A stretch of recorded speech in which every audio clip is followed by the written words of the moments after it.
Mets fans, hope we're all doing well. Usually Ray is with me, but today is a solo show. Hope everybody again doing well. Happy Saturday, and we're getting near it. We are getting to the holiday season. It is exciting. Felt like Thanksgiving was just yesterday, right? Now it's going to be Christmas before you know it, and then it's going to be New Year's, and before it, it's 2026, and pitchers and catchers are reporting, and spring training is getting going. So it's going to be exciting, but we got a lot to cover on this episode of Metcast. Thank you all for being here again. Happy Saturday, December 20th, 2025. We're going to cover a bunch of topics tonight, right? We're going to hear from you guys in the comment section. Really want to hear what's the state of the Mets fan right now? Where are your targets? Who do you think the Mets should get? Trade market, free agency.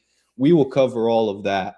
We will cover the Japanese market, which I think is very important because we have a Japanese player who his 45-day posting window is almost expiring. It expires this Monday at 5 o'clock. That'll be Munetaka Murakami. We will get into him, of course, what he means for the Mets and what he could mean for the rest of the league because he is a sought-after free agent. And then we'll get into some of this Steve Cohen stuff. You know, there was some Steve Cohen tweets, and whenever Steve Cohen tweets, most Mets fans kind of take back and say, okay, what is Steve Cohen trying to say here? And there was some good stuff as well in there.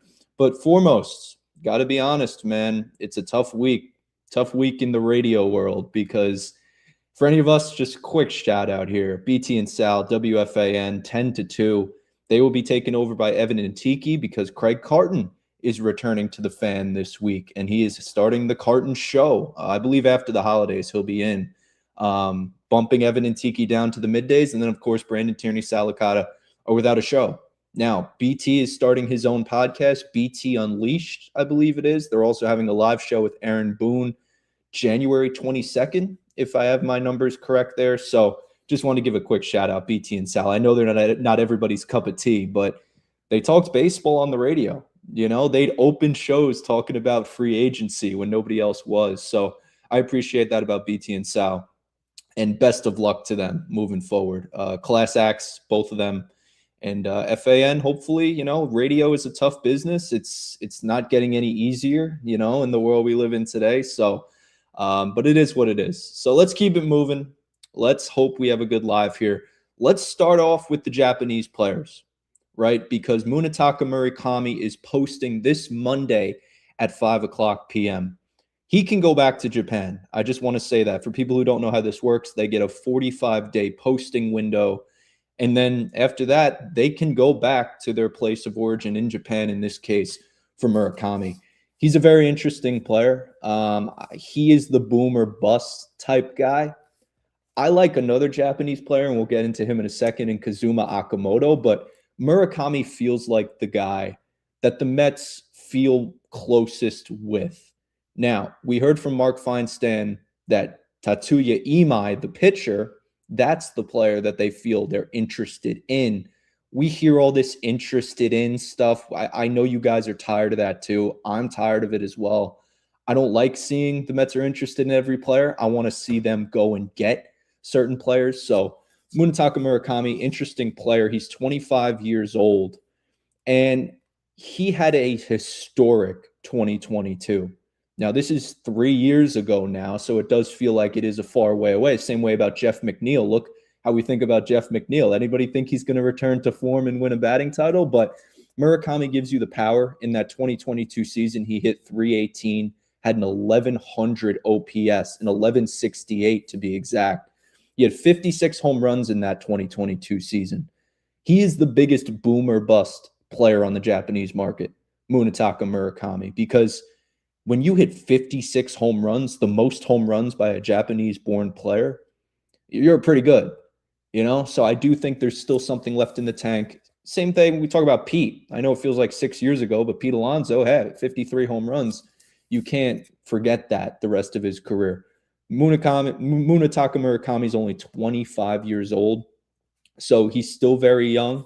He has 6 years on Pete Alonso, because I know that's what everybody's thinking of is, who is the first base replacement? And we'll get into Jorge Polanco. I know there's some stuff in there, but this is really for the Japanese market opening up because I think it's where the Mets should be pivoting. There's some good players in here, and people forget. People don't want to think that, oh, the Mets could sign Japanese players. They're all going to the Dodgers. It's not the case. I do think these are realistic targets for the Mets. Murakami's numbers have dipped since that 56 home run season, 134 RBIs. It was a dead ball, too, so we have to give Murakami some credit in a dead ball that they have in Japan, putting up some good numbers, but they have dipped since 2022. 2023, he had a 256 average, 31 home runs, 84 RBIs with 168 strikeouts. In 2024, 244 average with 33 home runs, 86 RBIs, and 180 strikeouts. So still striking out a lot. He's a boomer bust type player. It's a big risk with Murakami, but it's a younger age, and you could definitely have him work into this Mets team. So that's Munetaka Murakami. He will be the first player to be posted. He posts again Monday at 5 o'clock. So it's ticking.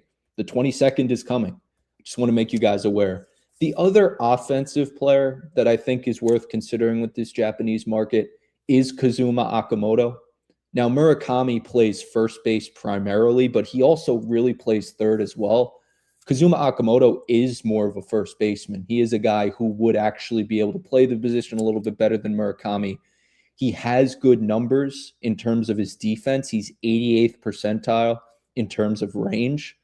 I mean, that was the number one thing, right? You want range as a first baseman. You also want to be able to have defensive run value, which Akamoto has. He's in the 74th percentile of that. Pete Alonso wasn't the best defender. I understand he cost the Mets games. Do I think he was the worst defender in the world? No. But Akamoto would definitely be an upgrade over Pete. His first 6 seasons, when you think of Akamoto now, he is 29 years old. He's 4 years older than Murakami, but he gives you consistency, which I appreciate about Akamoto, and I think that's going to be what actually helps him at the big league level. With all these Japanese hitters, we heard the report that, they can't hit low velocity, and I actually believe that too. But then there was another report that came out that said that's not the case. They went into the numbers. So I actually trust these guys to be able to hit some high velocity. I don't know if they're seeing 103 in Japan. I could tell you for a fact they're not on a regular basis. So that is going to be an adjustment. But overall high-end velocity, 96, 97, kind of what you see in today's game, even 98, 99. These guys, I think they'll be able to adjust. Akamoto, though, consistent. First 6 seasons, he averaged 30 home runs and 90 RBIs on an average. It's pretty good. If I can get that from my first baseman, I'm sitting pretty as a Mets fan. I'm not really worried. He's the captain of the Japanese Yankees. He plays for the Yomiuri Giants. So for anyone who, that's the name they give him over there. But this past season was really good to Akamoto. He had a 327 slash 416 on base with a 598 on slugging percentage. That's good for a 992 OPS. So it's pretty good. This guy's a good player. He's consistent, and he's not going to give you these 50 home run seasons. But again, if he can average 30 and 90, give you good defense, good range, defensive run value, I like what I'm seeing from Akamoto. And also to see if the game will transfer from Japan to the States. It's always important to look at some of those advanced numbers. I know you guys going to get bored of some of the advanced stuff. I get it, but you have to throw it in there for context. 56th percentile in swing percentage. And he's also, when you look at zone contact, he's 63rd percentile. It's pretty good. I mean, he doesn't swing at bad pitches. And he has a good sense of the strike zone. I think that's very important. Good zone contact. That's what you want to see. So I like Akamoto a lot. I lean towards him over a Murakami, but you're seeing David Stearns in Japan, guys. Like, I don't think this is something that isn't going to be a real thing that should gain traction. And if it's already gained a lot of traction, but I really want to hammer that point home that these are good players and they're worth considering, because these free agents right now in the American market are not much better, if better at all. Even some of these trades for a first baseman, we'll get into some names. I just don't know. I think the Japanese market could be something really worth considering. Kazuma Akamoto, Munetaka Murakami, but Murakami has to post this Monday at 5 o'clock. Also, 2 pitchers in there. Tatsuya Imai, who we just heard from Mark Feinstein today, the Mets are still in on. Again, I don't know what in on means. That's a very vague term. It just means that they probably had talks. And I don't know if any contract details have been, changed between the parties, but it's definitely a step in the right direction. He's good. He's 27 years old, and he has to post January 2nd at 5 o'clock. So he's the next posting date behind Murakami. It's the 22nd and then January 2nd. That's it. It's right after the other. I like what Imai brings to the table, has good stuff, has a nice wipeout slider, working on his splitter, good fastball. Again, 27 years old, and he's a good pitcher. Throws strikes, limits outs, limits walks. He might command a 7-year deal, which is a little frustrating. I'm teetering every day if I would give it to him or not. I feel like the Mets are at least interested in giving him a 6 or 7 year deal. So it's definitely something to consider because the Mets are considering him. The other one, too, is Kona Takahashi. He is the other kind of arm that I've thrown into this mix of Japanese free agents to watch. He is the final posting day. He is the day with Akamoto, January 4th. So Takahashi's good. He's not going to be like this starter. I think he more projects as a reliever, but he's good too. Has really good stuff as well. So just want to keep these guys on your radar back at home in terms of the Japanese free agent market. But let's keep it moving. Let's go back to the States and talk about free agency because there's some interesting players, right? Number one, Cody Bellinger. He is the guy that you've heard a lot about very recently, and for good reason, because his market is not being met. Scott Boras is pulling a Jordan Montgomery. He is pulling a Michael Conforto, where he drags these free agents. He overvalues the heck out of them. I think Cody Bellinger's a great player. Is he worth $400 million for 8 years at a 50 AAV? The answer is no. So that's something to think about. I like Bellinger. I think he fits. He can play in New York. That is something with a lot of these free agents. Why do you think we were so after Michael King, who signed a 3 for $75 to go back to San Diego this week? These guys can play in New York. They've proven that. And that's something with these Japanese guys where I feel like there is a little bit of pushback because you just don't know. Cody Bellinger, proven commodity, good player. He can play all the positions that the Mets need him to. He can play left. He's good for center field still at this point in his career. He can still play right. Has a good enough arm to do that. Saw that at Yankee Stadium a little bit last year in the absence of Judge. There was definitely movement there and versatility when it comes to Cody Bellinger. Now, first base, I don't think that's really his forte. He's more of like a backup first baseman if we bring him in. Honestly, maybe even a backup to the backup if Mark Vientos is still here or Jeff McNeil or something like that. But I like Cody Bellinger. He's a good player. I just don't know if I'm going 8 years, $400 million. Until that price comes down, nobody is coming close to that number. And we heard that from Jack Curry this week, who's always in the know with the Yankees. I know a lot of Yankee fans want to see Cody Bellinger back in the Bronx. Time will tell. Time will tell. But his market's really getting up there, and hopefully it comes back down before too long. Good splits with these guys. I think any of the free agents left in terms of the outfield, you're looking at Cody Bellinger and Kyle Tucker. They've both proven that they can hit against lefties, which is very important. But it's also something that I think, again, it's a big price tag. I can find guys who can hit against lefties, who can hit from the left side as well. Maybe they're switch hitters, which, segues us into the Jorge Polanco conversation because he's probably going to play a little bit more first base than we would imagine.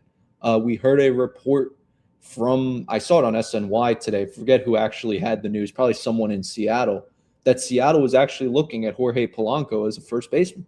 That was something that they were willing to do. And I don't know who the first baseman is. I hope in my heart it's not Jorge Polanco, but the fact that this has been expressed, this has been talked about, he's a decent defender. I mean, at other positions, not as much, but I think the athleticism of him can make up at first base. So I'm okay with Jorge Polanco, but I would rather see someone else in here and have Jorge be the DH. But it's very interesting when you look at Jorge Polanco's numbers because really doing a deep dive, he's very similar to Brandon Nimmo. You look at the splits last year in their 2025 season. Jorge Polanco had a 265, 326, and a 495 slash line. Brandon Nimmo had a 262, 324, and a 436 slash line. Very, very similar players in terms of their offensive production. Now, Jorge Polanco is a very interesting player because he's clutch. He can hit from the left side. And I say clutch because in the postseason last year, you guys remember, Game 2 ALDS, homers off Tarek Skubal and then wins it in the 15th inning. He had 2 home runs in that game 2, and then comes in and also gets the game-winning hit in the 15th inning to send them to the ALCS. And then in game 2 of the ALCS, he has a monster 3-run home run to put Seattle up 2-0 in that series. They lost the series. They were up 2-0. The Blue Jays were the better team, but Jorge Polanco was a great player. He was a clutch player in the postseason. So that's important when thinking about the Mets. Thinking about Bellinger playing first base. Does he need to play first base? Well, you have Polanco here. And I really like the Polanco signing because the Mets against left-handed pitchers last year, not very good, guys. Overall, a 696 OPS as a team, the New York Mets were against left-handed pitchers last year. That's 17th in Major League Baseball. That's not good, right? So you need guys who can hit from that side. Bellinger does it. Tucker does it. I like the fact that the Mets brought in a guy in Polanco who does it. You need another bat in here, though, and I think that's very important. Listen, you need to learn how to hit left-handed pitching. The Mets last year were atrocious, as we said, 696. You want to know who the culprits were?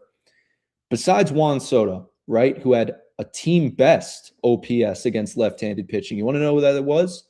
Wasn't even an 800 OPS. He had a 786 OPS against left-handed pitchers. That was the best from a New York Met last year. The runners-up from the right-hand side specifically, 740 OPS from Mark Vientos, Pete Alonso's 729 OPS against left-handed pitching. Polanco versus left-handed pitching last year, 305 with an 888 OPS. It's pretty good. So for the Mets that struggled against left-handed pitching, Jorge Polanco hopefully helps that. He's a bat from both sides of the plate. But also a guy like Cody Bellinger, as I keep going back to, he can hit from the left side. Kyle Tucker even splits from both sides. What are the Mets going to do with that? I don't know. If the price comes down on both of those players who are both seeking $400 million at this point, maybe the Mets get in on that market. But right now, it doesn't look like it. So I'm looking at ways to improve this offense in other categories, and Jorge Polanco does that. Obviously, trading for a Jake Myers, trading for a Jarren Duran, trading for a Luis Robert. These are all options. Trading with San Diego, tacking on a Ramon Laureano, potentially getting a Nick Pivetta, Mason Miller. These are all things that have been discussed. And I don't know what the next move is. I hope that it's a good move. I hope you're bringing in another bat like a Polanco, but someone who can also add to this team. I don't like the fact that Tyrone Taylor at this point and Carson Bench, those are being the floated. Yeah, the Mets are okay with that tandem. I just don't see it, and I don't agree with it at all. You need another outfielder in here. You need another big bat. But we got to see. David Stearns is clearly piecing this together. He's doing it his own way. And if you ask the honest truth, I don't think Steve Cohen has a single fingerprint on this offseason. Nothing like last year. The Mets were very close to letting Pete Alonso walk. David Stearns swoops. Steve Cohen swoops in, gives him a contract, and Pete Alonso was able to come back for a year. They didn't even give Pete a contract this year, right? So I don't know if Steve Cohen is really, I don't want to say meddling, that's the wrong word, but in on this offseason. I think it's really all David Stearns. And speaking of Mr. Steve Cohen, he was obviously the talk of the town this week. There was some tweets by him. I'll pull them up. Let's talk about it. Very interesting stuff. Thank you all for being in here, following my train of thought. I know it's jumping all over the place.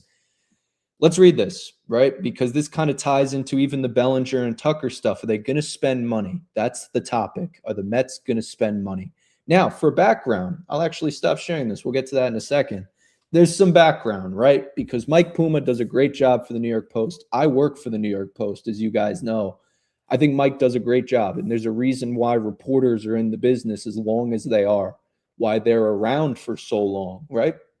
Mike Puma's been here a long time. He knows what he's doing. He knows how to source. He knows how to get information.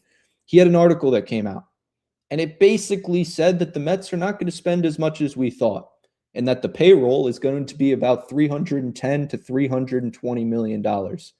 Right now, the Mets payroll, for those who are wondering, is sitting at $275 million, right? So if you do the math, the Mets are only going to spend $35 to $45 million more, according to Mike Puma, which I don't think is that crazy. But you had a lot of people 2 mornings ago, whenever Steve Cohen sent out those tweets, making it more than it was and kind of saying this is definitely what the Mets are going to do. When the Post never said that, we were just kind of doing a piece, just talking about it. But of course, a lot of misinterpretation out there, a lot of people jumping the gun, maybe trying to tarnish the Post because they know it's the best publication in town. But besides that, for sports, besides that, I don't know. I mean, it was just weird. And you get a lot of that on the internet. So, of course, Steve Cohen feels like he has to respond. And why should he? Why? Of course. This is what he said. As typical, the usual idiots misinterpreting a Post article on a Mets payroll for 26. I can't imagine our payroll to be lower than last year. It's always hard to predict, but that would be my best guess. So Steve Cohen has spoken. He has let the Mets fans know you are idiots. You are peasants. Don't believe any of that stuff. He is not targeting the Post here. I want to make that very clear. I think a lot of people think that's the case. He's just kind of calling out some of those people at home. Wink, wink. Anyway, Steve Cohen does say, though, that the Mets are going to spend money. And this is kind of what the silver lining of this tweet is. He can't imagine the payroll to be lower than last year. Well, what was the payroll last year, Mr. Cohen? $338 million. $338.5 million. So for a payroll that's currently sitting at $275 million to get up to $238 million, maybe it's about $65 to $75 million they're going to spend. Whatever the difference is, the Mets are going to spend. Like, they're not cutting costs. They still have costs that need to be spent. They still have, players that they go and have to acquire. So I want to make that very clear. We get lost in the idea that, they're saying they're not going to spend money. Steve Cohen's saying that's not the case. But he is saying there might be a constraint. And we don't think about those constraints because we as fans always want the priciest free agent. Sign Tucker. Go sign Vlad. Go sign Skubal. It costs money, right? And Steve Cohen saying this year in his follow-up tweet, payroll watchers always forget to budget for waiver claims, player movements, and minors to majors and trade deadline moves. That's how it typically works. So, of course, everybody's going to take this first tweet and go run with it as they, Steve Cohen, of course, using some harsh language that he doesn't usually use. But then he follows it up by basically saying, guys, there's other things that need to be done. And to acquire players, sometimes that is done from trades and sometimes done from deadline moves. So think about those things. Steve Cohen's kind of saying, we feel like we're going to spend. All signs indicate that we're going to put a little more dollars behind this team, but I can't guarantee you how much. And I think a lot of what Steve Cohen is saying here is, I want to spend money, but I have a GM who might not want to spend money. So don't get mad at me. Get mad at David Stearns. This could very well be kind of what he's saying without saying it. Again, we all interpret things differently. Maybe he is calling out the Post and saying, you know what? Don't read that publication. They don't know what they're talking about. Or it's just the people reading that publication maybe aren't sure on what they're talking about. So just kind of keep those ideas in mind. I know that was a big hot button thing in Metsland recently. There's always drama in Metsland, but think about that, right? Think about Steve Cohen, David Stearns. They're committed to the fans. This is a running narrative in Mets circles that, hey, Steve Cohen got his casino. He doesn't care about the fans. This is just a secondary thing for him. He cares about his artwork. I don't think that's the case. And if that's the case, Steve Cohen, sell the team now. But I think he really wants to see this team win. And he hired David Stearns, who is clearly not the most liked man in New York right now. I understand. But it's a long process to build a team. And there's always some Dodger fans, Ace out there for the ones who know, Ace Jr., who sometimes joins my Twitter spaces, and we talk about the Dodgers, we talk about the Mets, but he's seen it from the Dodgers perspective. And everybody who's a Mets fan looks at the Dodgers. Everybody who's a baseball fan should be looking at the Dodgers, trying to follow what they do and do it well. Well, talking to Dodgers fans, Andrew Friedman takes over the team in 2014. 2012, they had a huge salary dump. Largest salary dump to the Boston Red Sox in Major League history. 2 years later, they go hire Andrew Friedman from the Tampa Bay Rays. 6 years later, they win a championship. Now, from 1988, when the Mets tragically lost in the NLCS to the Dodgers, many of you remember that, it took them 32 years to win again. 32 years. I know we're Mets fans sitting here saying, oh, it's been 40 years. It's been way too long. I get it. But from that 6-year period when Andrew Friedman took over in 2014 to 2020, when they eventually won, it was a building process. Fans were clamoring, oh, Friedman doesn't know what he's doing in the prospects. And history repeats itself. So we're kind of right in the middle of it as Mets fans right now. That's where I just caution you guys. It's not going to be 10 years till the Mets win a championship. I do think it's pretty soon, but it just might not be in 2026. Again, anything can happen. Baseball's a beautiful game. It's a game of randomness. But to sit here and say that the Dodgers aren't a better team and we might have to wait a little bit, it's tough. David Stearns is never going to get up there and say, we're punting this season. Everybody, we look forward to seeing you in 2027. He's going to say what he's supposed to say and what he's supposed to do. I'm going to put a major league competitive team on the field that's built to win in the playoffs. As of now, it's slowly filling out to be that. I don't think that we're that far off. There's a lot of Mets fans, rightfully so, who are sitting here saying, Dan, you're crazy. This team is miles away from competing and winning anything. I just want to say caution. A, go back to the randomness of baseball. That's just what it is. Anything can happen. But B, I do still cite 2024 as a reference point.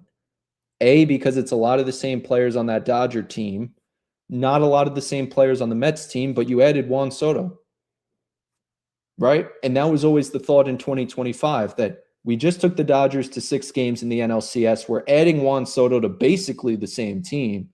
We should be pretty close. That wasn't the case, right? So pitching is key. That is probably the real next step they need to take to get to that point. I don't think they're that far off in terms of an offense, in terms of building a team. Pitching we'll get to in just a second because that's very interesting. Some news on that. This is just kind of where I'm thinking in terms of a hypothetical lineup. We've talked about a lot of the offense to start the show. Rightfully so, because, again, the Japanese market, very important. It's very key in looking at those guys and understanding that they can make this Mets team a lot better very quickly. This is my hypothetical lineup. A lot of you guys saw it, interacted with it. I appreciate it. This is kind of what we're looking at. It to me, right? I don't bat 1,000. I'm not perfect. I try. Lindor leading off. I think in 2025, yes, Brandon Nimmo was the leadoff hitter. Lindor just feels like the leadoff hitter. I haven't had anybody else take the leadoff spot. There are a couple candidates. Of course, Nimmo at a point, he's gone. Luisangel Acuna. He's hitting in winter ball. Does that translate to the big league level? Is Acuna even on this team in 2026? If he is and if he's hitting, maybe he's a guy we look at to lead off. He fits that frame. Jet Williams as well, clearly not at the big league level. We'll see what happens. Carson Bench, not at the big league level. We'll see what happens. Those are about the names. There's not really many leadoff candidates unless you trade for a Stephen Kwan or something like that. Lindor leading off.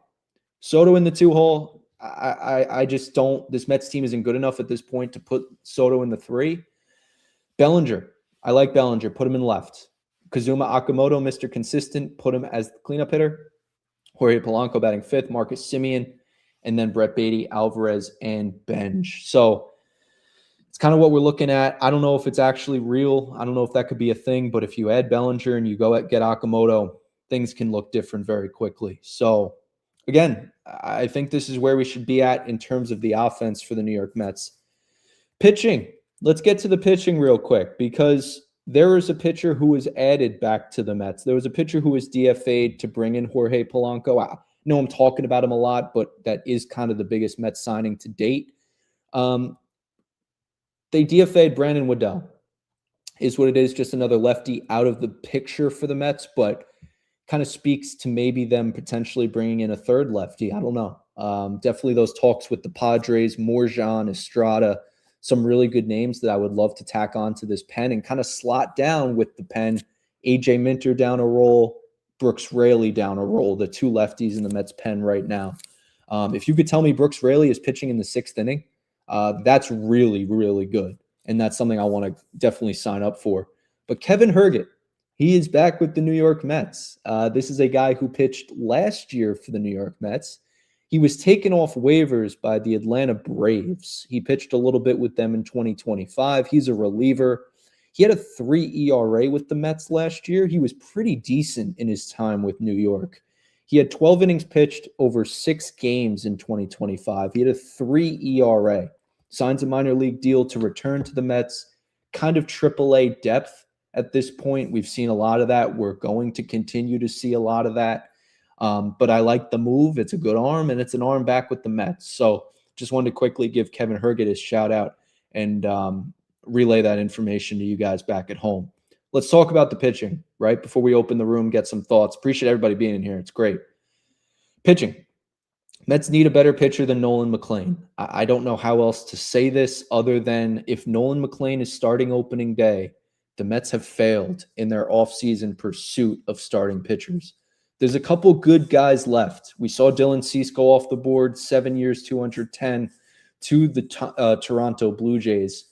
There hasn't really been major signings. We haven't seen a Framber go off the board just yet. Ranger Suarez still in the mix from the left-handed side. Last time we heard from Mark Feinstan, Mets and Orioles were the lead candidates for Framber Valdez. I still expect that to be the case. I have not heard differently that things have changed with the Framber market. So the Mets still top at the top with that. Can you sign him, though? And is he going to come down to maybe a 4-year, 5-year deal? Or is he going to be firm at that 6-year window? So I like Framber a lot. I think he could slot ahead of Nolan McLean on opening day. I trust a guy like Framber Valdez, but you still need better than that. You still need to kind of really reach for a trade. For me, Freddie Peralta makes a lot of sense. We've talked about it ad nauseum. There's connections to David Stearns. David Stearns gave Freddie Peralta the team-friendly deal that he currently has. I believe it was a 5 for 55. Freddie Peralta's great. He's a guy to me that fits every bill. The advanced metrics love him. Is he much better than Nolan McLean? I don't know. I've seen 8 starts of Nolan McLean. It's tough for me to judge, but I know one thing. I trust Freddie Peralta to take a game 1 start over Nolan McLean at this point in his career. So I like Peralta. He's a good arm, a lively arm, and he pitches 175 innings pitched.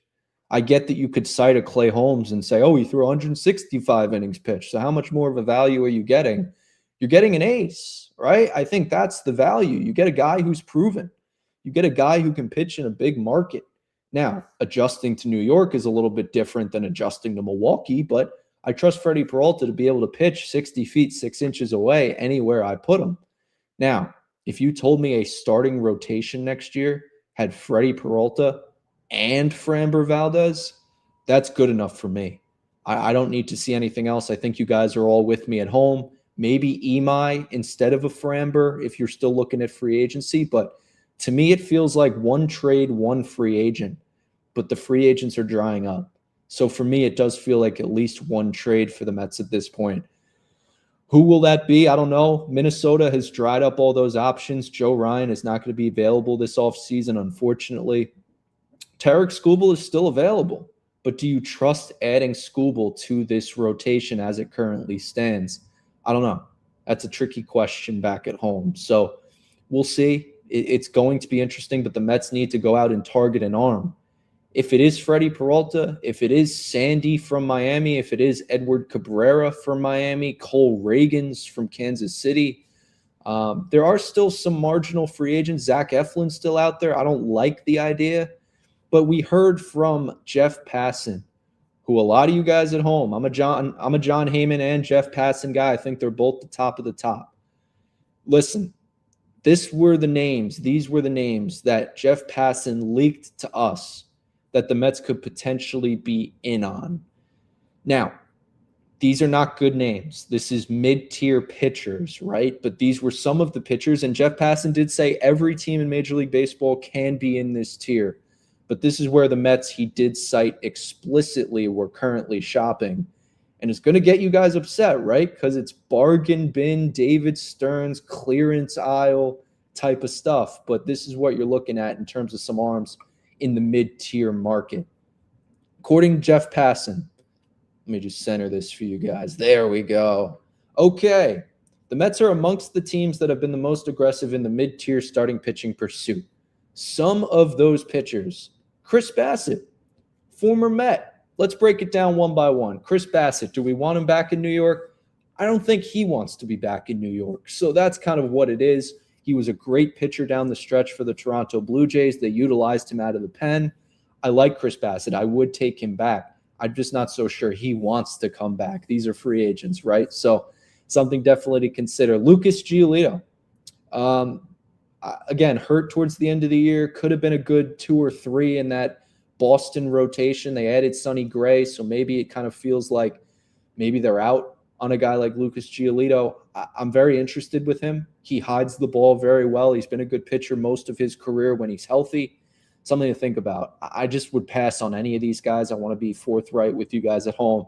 But we're having a conversation, right? We're having a conversation. Nick Martinez, Fordham legend, one of the only guys to accept the recent qualifying offers. He did it with the Cincinnati Reds, believe 2 years ago now. Maybe it was last year. Nick Martinez, good arm, right? I like Nick Martinez. He brings a lot to the table.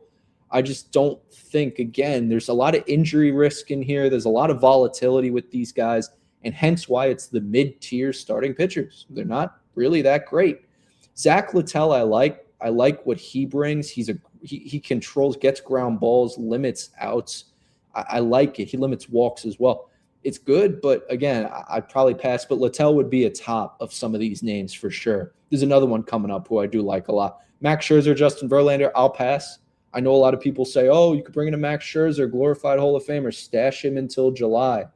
That's fine. We've been through this with Scherzer and Verlander. 2023, just not good. Giving them each 38 to 40 million, it was just an awful investment looking back. So I'm good on that. I know Verlander wants to pitch till he's 42. He had a decent year with the Giants last year. I'm just going to pass, honestly. I would like seeing Kate Upton in the stands a little bit more. I get all that, but just not for me. I don't know. I think when we look at some of those guys in terms of 2023 and some of the spending, I think that's why we're looking at a lot of pushback from the Mets in terms of spending. It was just, you got to learn your lesson. We all want to give Kyle Tucker $400 million, right? But is that a good investment?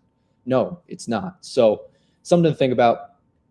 But here we go. Other names. Tyler Mahle, okay, not bad. Been around, good, but not great. Herman Marquez, I like a lot.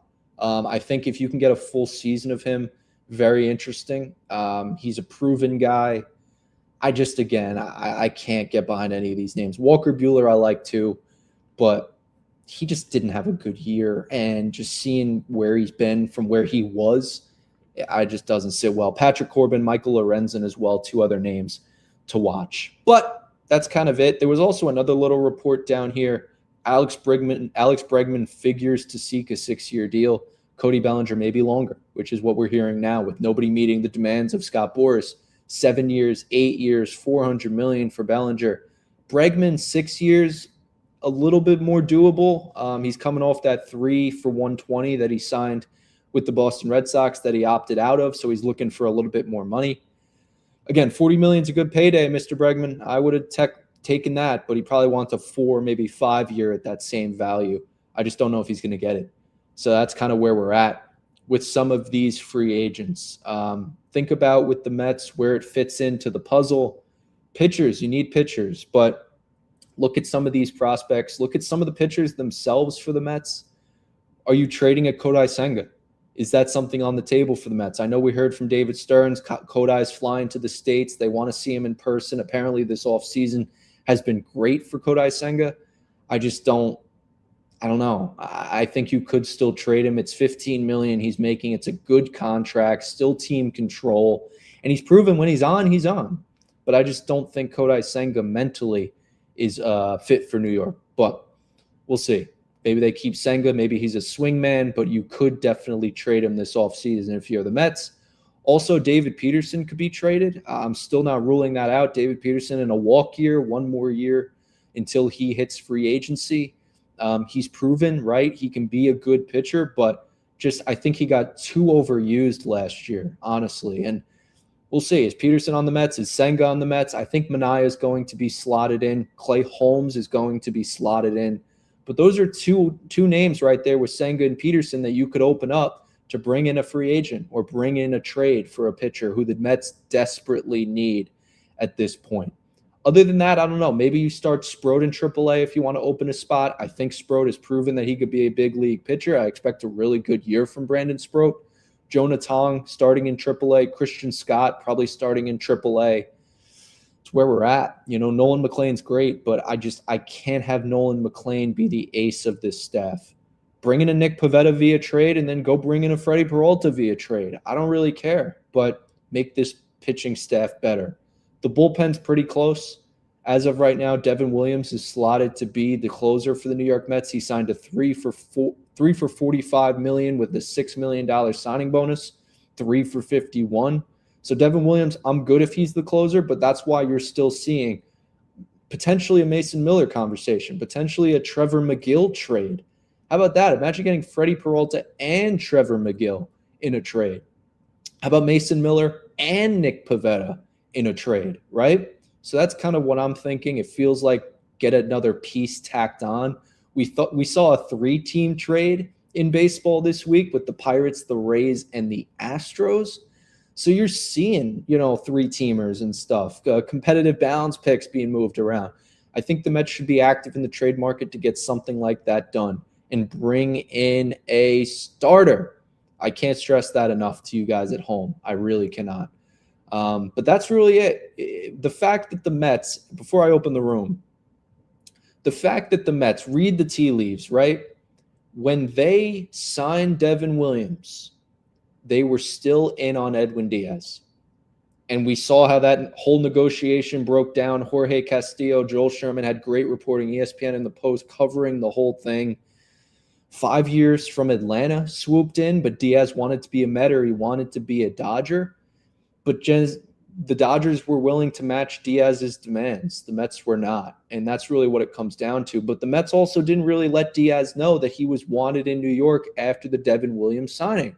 So for me, I blame David Stearns in that scenario. I think his communication should have been a lot better. And maybe Edwin Diaz would still be a Met if that was the case. But the fact of I've said this with Ray on Lives, I've said this in Spaces, the fact that the Mets were still willing to bring back Edwin Diaz shows us that they might believe in Devin Williams to start or to close as they should. He's done it in the past, but there's still room to bring in another guy. So if you told me Mason Miller was the closer, if you told me that Devin Williams was his setup guy, and then Luke Weaver, who we'll get to in just a second, he's going to be the setup guy to the setup guy, I'm okay with that. And then Minter slots in, Raley slots in, Adbert Alzolay, Huascar Brazoban, all names to consider for this Mets pen in 2026. Brazoban has an option, so I do think there's a chance he could start in AAA if they bring in someone else. But as of right now, that's the bullpen you're rolling with. Reed Garrett's not going to be ready. Max Kranick was not tendered a contract. Tyler McGill not going to be in the 2026 26 plans as well, along with Reed Garrett. So it's what we're looking at, guys. Danny Young didn't get tendered a contract. Jose Castillo did not get tendered a contract and eventually got DFA'd. So that's what we're looking at. Improve the pitching, bring in a batter too, and Steve Cohen. You got to spend. Eventually. But let's open the room, guys. I appreciate everybody being in here. Thank you for joining me. 8:20 on the East Coast. Great live so far. Happy to be here and happy to be chatting with my fellow Mets fans at home. Let's open it up right away. Explosive. Thank you for being in here. Little eye emoji. Yes. Like and subscribe to Metcast. Thank you, Duran. And real quick, too, this is from Ray. I just wanted to say, one, thank you guys for all the support. That's number one. Like, it's the holiday season. It's about giving back. It's about being thankful for those in your life, and very thankful for you guys. I know it's not easy with some of the Mets conversations that we have sometimes, but I really love doing this, and I've honestly, at such a young age, dedicated my life to the Mets, and I'm not stopping anytime soon. All right. So this is from Ray. Obviously, the memberships, that's always something we always try to just make sure to throw out there. Like and subscribe. That's always very important. But we're also 80 subscribers away from now what would be 10,000 on YouTube and across all of our platforms. I don't want to Ray's great at this stuff, keeping track of it. I think we're approaching 100,000 across all of our social medias. So again, just thank you guys from the bottom of our heart. We love the New York Mets. That's what it comes down to. And that's what Theo is saying right here. Let's go, Mets. Let's go. Appreciate everybody again being in here. Let's get to some questions. Munetaka Murakami would be great on the Mets, Maya says. Not really a question, but a statement, absolutely. And I definitely concur with your statement. What do you think of Cohen calling the fans idiots?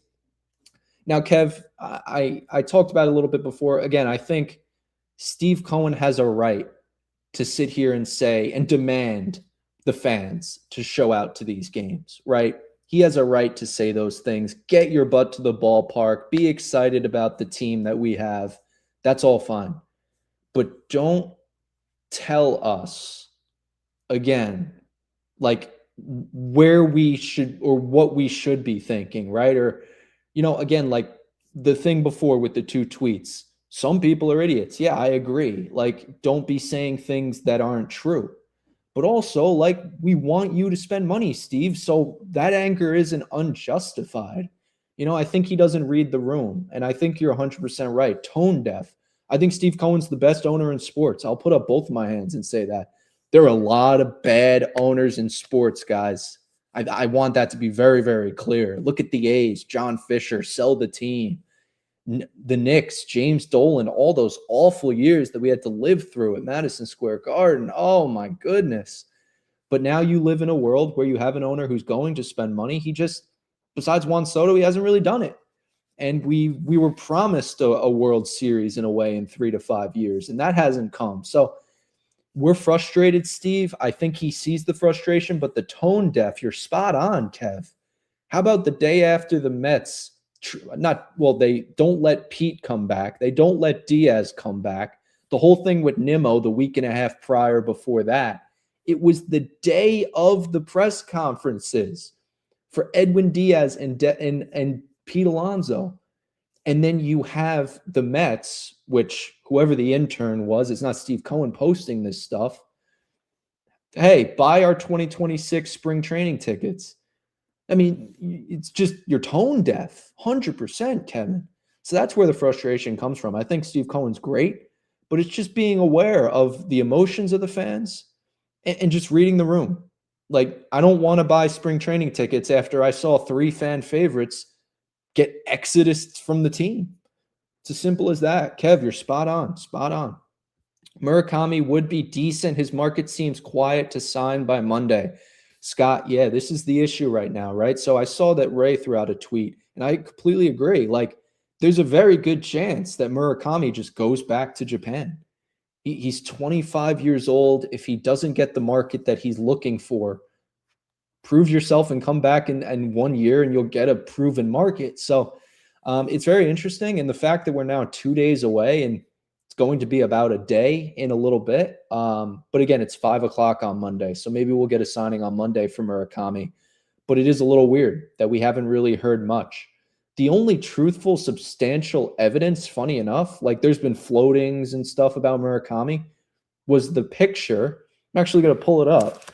Murakami and Yamamoto. Yamamoto, as BT would say. So there was a picture of them. I'll pull this up here. Let's see here. We'll pull it up on whatever. You guys could see it. I don't have to go to Instagram to get the HD version of this, but I don't know why it's not loading. But there was a picture of Murakami and Mr. Akamoto together. Yamamoto and Murakami together at dinner. Here it is. Sorry about that, guys. So I know it's a little pixelated. I know it's kind of hard to see. But that's the only substantial evidence at this point that we have about Munetaka Murakami, what he's interested in. Well, he's out to lunch or dinner, whatever, dinner here with Yoshinobu Yamamoto. So again, I don't believe any of this stuff. Yamamoto was wearing a Yankees hat at one point in his free agency. A lot of Yankee fans flipping out saying he's going to be a Yankee. So again, I haven't really seen like a concrete market developing for Murakami, but if you guys have some names, I know the Phillies, some of these teams in, you never know, but something to think about. But let's keep it moving. I appreciate that. I could talk about these things. You guys bring up great points. Really is. Good thing Dodgers have a roster limit, or else they'll keep scarfing everybody. Yeah, right. It's funny, right? They'll just like non-tender and Evan Phillips, who I would definitely take for the Mets, and they'll open up a spot. They'll do something that they need to do. And listen, Skubal, don't rule out Skubal to the Dodgers, ladies and gentlemen. I hate to bring up that point, but you never know. You don't. And I don't want to rule anything out specifically with the Dodgers. Where is the host? Ray is not here tonight, so it is just me. Ray is now a father of two, so congratulations to Ray. He's on daddy duty, and it is what it is. Dan, how we doing, Blast? Good to see you, man. Hope everybody's doing well. A lot of good stuff in here. Murakami's interesting because the reports of him not handling exit velocity of over 93, they have been over-exaggerated. That is correct. And at this age, to do what Ohtani was doing at the same age, but he just doesn't play defense. Yeah, Duran, I get it. I do. I like Murakami a lot. He would be the boomer bust guy to go get. And it's really not, I like Okamoto. I think he's the guy for me that makes sense, but I like Murakami too. I really do. Okamoto has won Japan's version of the Gold Glove about 5 or 6 times. Yes, great defender. Great defender. What is up, Dan? What's up, Renee? There are still realistic players on the market, but what is taking the Mets so long to make moves to fill the holes that this team has? Well, I wish I had a definitive answer for you, Renee. I just think it's a long off season, and it's just going to take time. Like, patience is the number one thing. Every off season, I try to tell Mets fans, like, it's going to be tough. I wish there was a deadline on the off season. I wish it was January 1st that these players had to sign and be delivered by, but that's not the case. It's taking a little bit longer, and these options are drying up, Renee, if you want the truth. Like, right from the jump, first base market, or just the DH/first base market. Josh Naylor off the board, 5 years. Okay, immediately you're thinking Pete's getting a 5-year deal. If he's not going to be a Met. Well, look what happened. He got a 5-year deal. He's not a Met. Mets still don't have a first baseman. Is it Jorge Polanco? I don't know. Is the DH Polanco? Most likely. Mets win on Schwarber. The morning of, back page of the Post, Pete Alonso or Kyle Schwarber, take your pick. Next thing you know, Kyle Schwarber's off the board. A little bit later, Pete Alonso's gone. Mets didn't get anybody. I think with the pitchers, you're seeing that too. Guys like Michael King, free agency drying up. Dylan Cease off the board right away. There's not many great free agents left, guys, and I want to make that very clear. That's why I opened up this live talking about the Japanese free agent market, because as of right now, here in the U.S., it's getting very pricey very quickly for a lot of these players. And Tucker and, of course, Cody Bellinger, the most expensive of them all. So what I will say to you, Renee, at home, and anybody at home wondering what Renee is thinking, and Renee, you speak for a lot of Mets fans, why is this taking so long? Can it happen any quicker? Just be patient. I do think after the New Year's, it's going to pick up very, very quick, ladies and gentlemen. I don't know if we get a signing before Christmas. Don't quote me on that, right? But I just don't know if the market's going to heat up to the point where we're seeing Bregman off the board in the next 5 days. I just don't think that. So after the new year, we'll have that conversation, and hopefully it picks up. Mets will probably poach Bellinger, Blast says. Well, again, if his market comes down to a point of a 5-year window, I'd be very interested. And for those Mets fans at home who say, Dan, you're going to give Bellinger a 5-year deal, but you wouldn't give Pete Alonso a 5-year deal. First of all, I would have given Pete, you guys know that, but you got to think of it as they're not comparable players. You're going to see a lot of Mets fans, the second that they see that tweet that says the Mets have signed Cody Bellinger, if they do sign Cody Bellinger, to a 6-year, $180 million, or 6-year, $210, whatever it is. It's not going to be 400, I'll tell you that. There are going to be fans that are upset that it wasn't that money given to Pete Alonso. Bellinger can play multiple positions. Pete Alonso, he's just a first base and a DH.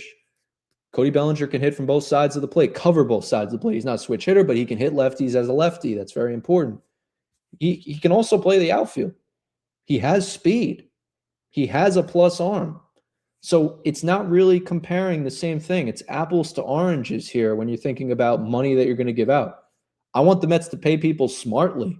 Give out smart contracts that you think are going to be going to good players that can live out most of their contracts. So something to think about, but we'll see.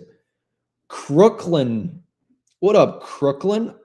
I find it comical how these Pete Alonso lovers always say the same thing, which is that the Mets have to replace his production.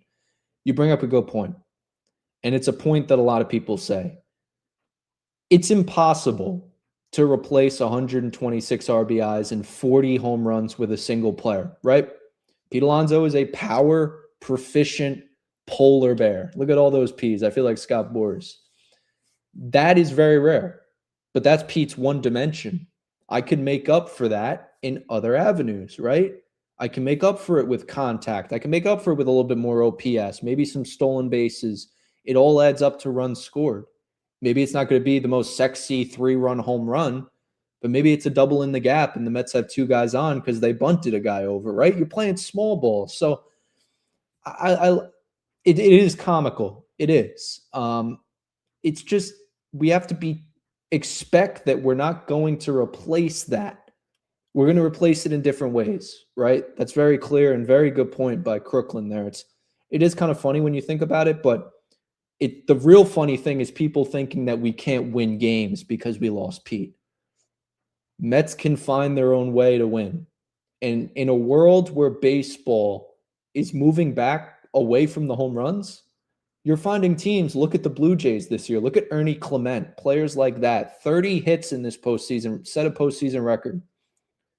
Right? Like, look at the Yankees. They live and die by the home run.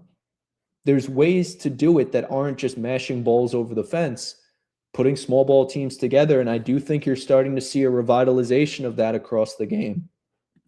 Matthew, even if he has an 800 OPS, he still has an improvement over what currently have expected, especially if his defense is above average at multiple positions, 3 to 4 years, 20-ish AAV for Akamoto. Yeah, again, he gives you that consistent 800 OPS. He's a good player, good defense. He's a little bit on the older side relative to Murakami, but again, if you can get him for that 4 for 80 range, I'm doing that all day. Absolutely all day. Dan, all I hear is the Mets have been talks to acquire potential players, but there have been no moves made. I know it's frustrating. The Mets are in on. The Mets are interested in. The Mets are talking to. I get it.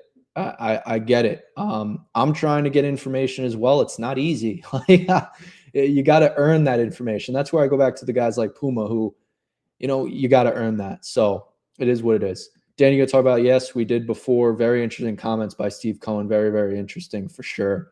Dan and Ray grow out their mustaches in protest. Yeah, people saying with the thumbnail, I sent you a little picture of the old mustache going. I might grow that back. I don't know. Definitely for baseball season if the Mets do it too, because it was funny. You saw Sproat, you saw Holmes, you saw Manaea. I'm like, I'll hop on. But it is what it is. Let's keep it moving, ladies and gentlemen. Game for war. Hey, Dan, how does it feel to be called an idiot by Cohen? He meant Mets writers, and that's what you are. Well, Game, listen, I get it. He wasn't talking about me specifically. I'd be very flattered if Steve Cohen was, but I just think, again, it's like a misinterpretation of what the article was. Was the article itself, for anyone who read it, did it mislead you? I really don't think it did. It just kind of stated that the Mets might be fiscally conservative this offseason. They're still going to $45 million wiggle room. That's still, you could bring in a good player with $45 million, but I get it, guys. I get it. These topics aren't, nobody wants to see Steve Cohen tweeting negatively at the fans. I totally am aware of how optically that looks. Most owners don't have accounts. Most owners aren't engaging with people on X. But Steve Cohen does. And I give him, the benefit of the doubt in that situation and tip my cap. Thank you for being a good owner, but we want to see winning. That's really what this comes down to. Angel, I never liked Stearns, but I didn't think it would be this bad. I mean, what is it going to take to get rid of this guy? This is a common conversation. Everybody wants to get rid of David Stearns. Guys, the Mets could miss the postseason this year. I don't think David Stearns is gone. Mendy would be. Carlos Mendoza would not make it to the end of the year. If he does, he's good as gone if the Mets miss the postseason again. Stearns is committed to the long haul, and it goes back to that point before. I think Steve Cohen has had no fingerprints on this offseason. He's kind of saying, David, build this team in your image. It might take a little while, but I hope Steve Cohen is also saying to him, hey, we have the resources, as David Stearns has told us that they have. If a player comes along that you think we should pull the trigger on, we're going to do it. And I hope that the Mets are thinking about those guys, those higher-end, pricier free agents. I really do. But as of right now, it doesn't seem like they are. It doesn't seem like they're interested in many of these guys. But Cody Bellinger, I like him a lot. Let's keep going. John. Mets angers about losing 3 fan favorites with solid resumes and creams without any transparency from management or ownership. In Stearns' words, we want Pete back. That was nonsense. John, you're right. It was at the winter meetings as well, David Stearns said, and they asked him, you want to reunite with Pete? Is there any interest there? Yeah, we're interested. We really like Pete. We'd love to have him back. You could have fooled me by the offer that you gave him, which was nothing. So I don't know. It's crazy. There's a lot of moves that the Mets have to make, a lot of moves. And people aren't going to be, until they see them, they're not going to believe them. So it's hard for me to kind of sell you guys on, hey, the Mets are going to do this stuff. It still remains to be seen. Are they even going to sign a Japanese player? Are they going to sign or make a trade for a big-time closer? I don't know. But you have to figure out the pitching one way or the other. Please bring in a starting pitcher. Here's EB, excuse me. Cohen is 100% for calling Mets fans idiots. He shells out the money and fans still complain. Too bad it won't matter since the Dodgers will three-peat champions. Yeah, it's tricky, right? Because we look at the Dodgers and we sit here and say, how are we ever going to compete with them? It's not just the Mets fans saying that. It's the Phillies fans. It's the Brewers fans. It's the Padres fans. It's the Giants fans. It's the Braves fans. They're all saying the same thing. It's like all the basketball teams in the 80s and 90s when Jordan was doing his thing. Really the 90s, right? Who's beating the Chicago Bulls? Who's beating Michael Jordan? Tom Brady with the Patriots and their magical run. Who's beating Bill Belichick? Who's beating Tom Brady? The Spurs dynasty. Who's beating Tim Duncan, Tony Parker, Manu Ginobili? I don't know, right? I don't think any of us have an answer to what the Dodgers are doing in today's game. And honestly, they are miles ahead of everybody. They took the best closer in baseball after previously signing Tanner Scott, who was arguably the best closer on the market at the time. He was. You add him, then you add Edwin Diaz. Say you get one of these Japanese players, Murakami, Akamoto. I'm getting goosebumps, guys. I'm getting goosebumps. They're a good team. They're a very, very good team. I just think put together a good team.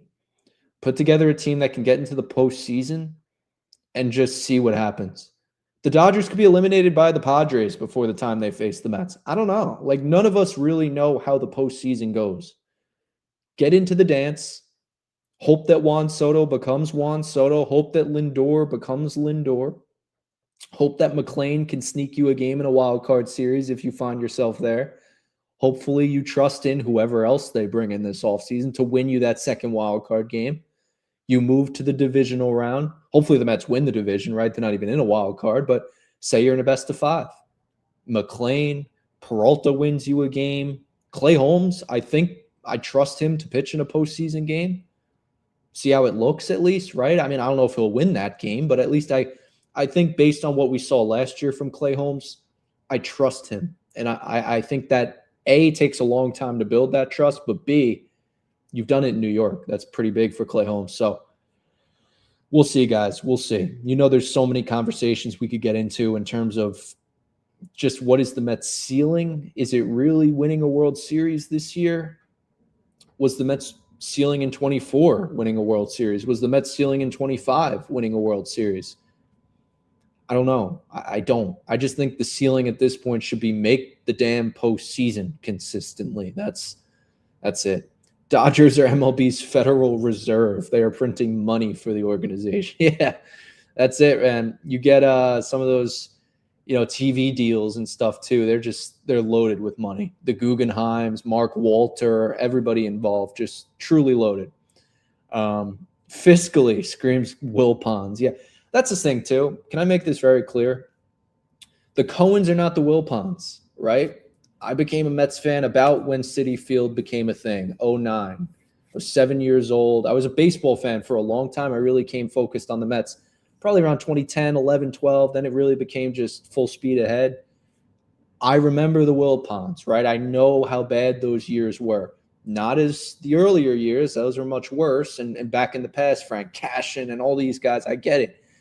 But the Cohens are not the Wilpons, okay? We need to make that very, very clear. The Mets signed Bartolo Colon at the time in 2013 to a 2-year deal worth $20 million. Everybody was blown away. The Mets get Jason Bay. They miss out on Matt Holliday. All the talk with David Wright throughout his contract talks. Deferred money going to hold back the Wright contract. We have seen it. The Wilpons would have never signed Juan Soto.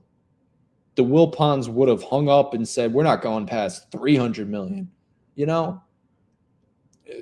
You got to realize what you have. You have a good owner. I get that the trust has been eroded. We feel like we've been sold a bill of goods, but he has spent and he's done things that the Wilpons never did. Amazing Day. That was pretty, it wasn't the best experience. They probably have to tweak some things, but amazing day. Thanks for the fans. Block parties outside Citi Field. A giant scoreboard in center. The dancing crews on the dugouts. The mascot races in between the third inning. Right? Food galore at Citi Field. I can get a steak sandwich. I can get an egg roll. I can get a cookie bucket. The Mets are in a good spot. I really do believe that. They are a world-class organization. I don't just say this because I run a Mets podcast with Ray. I say this because look on the outside looking in. They're doing what they can. Better than the Wilpons ever did. Okay? I just want to make that very clear. If I have to hear Wilpon 2.0, that just doesn't sit right. Because you're talking about the owners here. Wilpon was not a GM, guys. So Stearns, different conversation in terms of the penny pinching. I get that. But this is not the Wilpons. Please, please, please, please, please, please. Congratulations to Ray on the baby girl. Yes, congratulations to Ray. I'm sure he might be watching as we speak. So that's shout out to Ray, everybody. Really, he does a lot of work behind the scenes, and I appreciate him a lot. It is what it is. I agree on spending prudently in this market at this time. Dodgers have the floor, but it will not last. Scour for bargains, Hanky says. Well, that's where that mid-tier pitching pursuit comes in, right? Maybe it is a Michael Lorenzen that the Mets bring in. Maybe it is a Herman Marquez or a Tyler Mahle, right? I wouldn't rule that out, but that's not really where the Mets should be. They should really be in on the trade market because you have to start somewhere. And if I want to go add Tarek Skubal next free agency, which everybody in baseball seems to believe that the Tigers are not trading him, maybe they still are because the fact's still open, but he's going to free agency with Scott Boras as his agent. So if I'm the Mets, I'm first in line for Tarek Skubal, the same way I was first in line for Juan Soto because I have Steve Cohen, right? So think about Skubal. But I don't want to add Skubal to a rotation that isn't ready to compete and win. I want to add Skubal to a rotation that already has Freddie Peralta or a Sandy, already has a Nolan McLean, already has a Framber or a Ranger Suarez or an Imai. Then you add Skubal, then you're ready to compete with the Dodgers, right? See how that works? If we add Skubal right now, we trade the farm for him. Sure, he's our number one on opening day versus Paul Skeens at Citi Field versus the Pirates. But after that, all right, McLean's great. It's a real slippery slope. It really is. So just think about that, guys. Think about that. Do you want to add Skubal to a crap rotation? I don't think you do, and I don't either. Dan, do you have any predictions on who the Mets add? Nick says. Nick, thank you for this question. It's tricky. I think, again, you're looking at least a first baseman coming in. I like the idea that Jorge Polanco can play first base. I like him better suited as the DH. I like Wilson Contreras. I like Yandy Diaz. Those are two predictions at this point that could make sense. I like Wilson Contreras a little bit more. His contract is very similar, 3 years remaining to McNeil's contract, similar money. Maybe you trade a Wilson Contreras for Jeff McNeil. That'd be something I'd definitely look at. For me, I do think Freddie Peralta is a prediction of mine that the Mets will add this offseason. I do think that that will be a good piece for this team and a piece that is much needed for this team. You need a starter. You do, and you need somebody better than Nolan McLean. And if you want the truth, guys, there's just not many of them out there. There's probably about 5 that I can count on a hand that are realistic. And that would be one of the targets for me. Bellinger is still a target. I'm not going to go out and predict that he is going to be a Met, but I predict that the Mets will be at the top of the Bellinger market. I think they are very interested. They're still very in, according to Mark Feinstein. So, again, that's that gray area word that we all hate, but that's where we're at. I think Bellinger's market's going to come down a little bit, and hopefully the Mets swoop in. Take another Yankee, which I know. Luke Weaver, yes, another signing. Yes, this week, Luke Weaver, 2 years, $22 million, if I have that correct. He's going to be a great piece. You look at some of the underlying metrics. You know, he was great to begin the year last year. Up until May, he had scoreless innings. He did not allow a run, I believe, until the middle of May. And then he completely fell off a cliff. He had a hamstring injury, and he just never came back the same, to the point where you couldn't even pitch him in the playoffs for the Yankees last year. And Aaron Boone continued to throw out guys like Devin Williams and Luke Weaver when he really shouldn't have been. And the Yankee fans knew it, and Aaron Boone might have known it too, but they didn't really have many options. So for me, yeah, I like the Luke Weaver signing. I'm going to go out and predict again that they bring in at least another arm to this pen. And I think that comes via trade. I love Morjan. I love Estrada from the Padres. Both solid arms, throwing smoke. Specifically Morjan, left side. I love it. That would be a prediction of mine too. They bring in another. I would love to see another lefty, but I just think one more bullpen piece would be great. But we have to see. I mean, that's up in the air, but that's it. You have to address the bats. Go and get an outfielder. You have Polanco, who could be the DH. I think at this point, Vientos, we'll see. He hired Scott Boras as his agent just this past week. So probably kiss Mark Vientos goodbye if he ever gets to free agency as a Met. But who does Mark Vientos think he is? I know a lot of people saying that too. But, yeah, Mark Vientos did hire Scott Boras. Maybe he's on this team as a bench bat in 2026. But the bench is kind of getting close to being filled out if you're the Mets. If you believe the Pat Ragazzo report that Starling Marte and the Mets have mutual interest in returning, he would be a bench bat. We saw Adolis Garcia 1 year, $10 million go off the board to Philadelphia this week. That would have been a bench bat for the Mets, but they're actually going to probably try and play Adolis in the field now that they've lost Nick Castellanos. So most likely going to lose Nick Castellanos. So we'll see. But it's very interesting, right? It's very, very interesting. We'll see. That's definitely up in the air. Sharon McLean, EMI believer. Let's go, Mets. Thank you, Sharon. Any relation to Nolan? I don't know. It's definitely be interesting. And Duran follows up. Sharon, your brother on the Mets is a stud. If that's actually Nolan McLean's sister, thank you, Sharon, for being in here. We appreciate Nolan McLean very, very much. Do we have a real shot at getting Imai since we still have Senga on the roster? Now, I know there was that weird quote from Imai. He wants to be one of the only Japanese players on a team. Maybe that's why you're hearing the Kodai Senga trade talks. I'm not sure. I think it was more he just wants to beat the Dodgers. That was definitely the quotes we were hearing from Imai. I'm all for it. If I could have Senga and Imai, great. I'd rather Imai over Senga, of course, but something definitely to think about.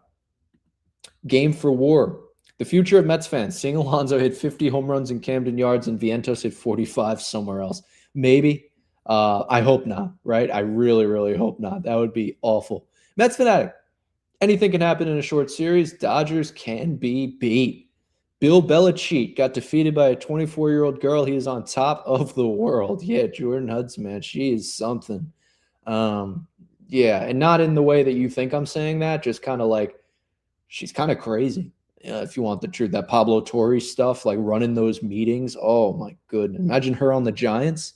Imagine Bill Belichick as the coach of the Giants. You got Jordan Hudson wearing a headset next to him. Oh my goodness. Dan, Renee says, the Dodgers will fall out in some point. And remember, they almost lost to the Blue Jays. Yeah, they were 2 outs away. 2 outs away from losing to the Blue Jays this past World Series. Crazy, right? You saw the Pajes crazy play running over Kike. There was just so much. The IKF play from the Blue Jays side getting hung up at third. Oh, my goodness. And just crazy. Miguel Rojas, the hero. We got treated to such a good World Series this year. I just want to say that. Like, all-time World Series. It better be up there for you guys that have seen more World Series than me. I'm hoping that you're putting 2025 up there because it was just unbelievable. So great to see. We'll get off here in a couple minutes, guys. 3,800. Oh my God, 38,000. Imagine 3,800 people. And I appreciate you all being in here, guys. To me, it's not about the numbers. I don't care if it was 10 of you guys in here, but I appreciate everybody being in here. Cousin Nolan is the man. So you are cousins to Nolan McLean. That is awesome. Shout out Nolan McLean. I'm actually going to try to pull up a video here for you guys. Get some little mix it up. I know you don't want to hear me speak the whole time. It is what it is. Let's there was something here. I'm going to pull it up. I should have been a little bit better in having this ready, but this is kind of where the conversation went. Nolan McLean was on with the Pitching Ninja. He had a great interview kind of talking about his pitches and stuff like that. Rob Friedman does a great job. Nolan McLean obviously is named to Team USA. Him and Clay Holmes will both be pitching for Team USA. It's a star-studded rotation. You have Paul Skeens and you have Tarek Skubal as well pitching with Nolan McLean. But here is McLean talking about his favorite pitch. And, for those, he likes the backdoor sinkers and stuff like that when he could freeze a guy. So this is kind of Nolan McLean talking about that and what his favorite pitch specifically is with Rob Friedman. Nothing gets me more fired up than executing the front hip sinker. Like, it's got to be the best feeling ever is when you, in your mind, you're like, okay, I'm going to dot this up, and you actually do. You're like, oh, that was so nice. That was so hot. So that's probably my favorite thing to do. But in my debut, I threw a sinker to J-Rod, and I remember him coming off. He was like, hey, nice sinker. I was like, oh, thanks. That's cool. That ought to be a big and he's deal. a pretty good sinker hitter, too. So I'm like, oh, it must have been decent. Yeah, exactly. That's so sick. I was pretty hyped to get that gas a little bit. That's great. And, yeah, that backdoor sinker to Harper, too. I remember that one. That thing was nasty. McLean's a stud, man. Like, there's no other way to say it. I'm happy he's a Met. We're blessed to have him as a Met. I always go back to 2015, right? Seeing, DeGrom, Wheeler, Syndergaard, Bartolo Colon even, right? Like, they had the mix. They had the young stud in Jacob DeGrom, fresh off his 2014 Rookie of the Year. They had the young, promising, hard-throwing Noah Syndergaard, who at the time in 2015 was only 22 years old, right? 2016, he started that wild card against Mad Bum at 23 years old. Go back and watch that game. It's just such a crazy time. 2016, that wild card, the one-game wild card. Bring that back, by the way, please, baseball. That's just me, though. We could go down the rabbit hole of, like, changes to the game and stuff like that. Keep the pitch clock. I honestly love it. But maybe things to change with baseball. Maybe if you guys have any thoughts in the comments, did you like the golden bat idea? Did you like the swing off idea in the home run derby? Would you implement that to the All-Star game consistently? Would you implement that across the board? So just things with baseball, but also Rob Friedman sat down with another Mets pitcher and a guy who a little bit on the younger side relative to Nolan McLean, but yeah, he needs some work at the big league level, but he doesn't need work with his cooking skills, and that's Jonah Tong. Jonah Tong, great player for the Mets. A lot of excitement, a lot of talk with him in trade talks potentially. He was Rob Friedman sitting down more on the humor side of it, talking about his grilled cheese. For those who remember, Jonah Tong puts maple syrup on his grilled cheese. Jonah Tong, can you care to explain why? My grilled cheese fetish. I love grilled cheeses. I heard a grilled cheese and maple syrup. Is this true? I'm telling you, it's the greatest combination on earth. All right, walk me through this because Bryce Harper does his cooking stuff. We're going to have cooking with Jonah here. So imagining it, you're in the kitchen, butter on the pan. That's important. You want to butter the pan, grease it. Not a lot because we are buttering both pieces of bread. Ideally, you get fresh baked white bread. My mom makes the best, so I always make it with hers. But if not, you get your standard bread. Put one slab on, right? You cut up some marble cheese. Marble's the best, in my opinion. Then you put the other piece on top, brown it on both sides. You make sure it's like crispy but soft on the inside because the cheese melts. Put it off, and you grab your maple syrup. So this has to be Canadian. If it's Vermont, it doesn't count, okay? There is a difference. It's Put that in, you put it into a bowl, and you cut it into strips. Grab it like a French toast stick, dip it in, eat it. Divine. Wow. Jonah Tong breaking the news. He likes his grilled cheese with maple syrup. Someone please try that at home over the holiday season. I want to live for the next 60, 70 years, so I might not do that, but please let me know how it is and if you survived, because very interesting, right? I poke fun, but it is a Canadian thing. We don't really see that in the United States. If I went to a diner and ordered a grilled cheese and said, "Can I get maple syrup on it?" they would look sideways at me. And as we say that, what up, Ray? Good to be back on the live. Holy cow. Great the to have wife you. settled down with the baby. The other baby's asleep. Shout out to everybody. Jeez, Dan, you're holding down the audience side. I was checking in and out. I want to be like, I got something to say every time we brought up points, but it's good to be on a live, whether or not it's for a long time or a short time. How's it going, everybody in the chat? See the chat's alive tonight. Appreciate you guys. We are so close, Dan, to that subscriber goal, and there will be some consolation prizes. And I'm still debating what to do with this game used bat memorabilia from Pete Alonso. Whether or not we throw that as a Christmas gift. And I want to also let you guys know something else that we've done that I've decided over here at Metcast.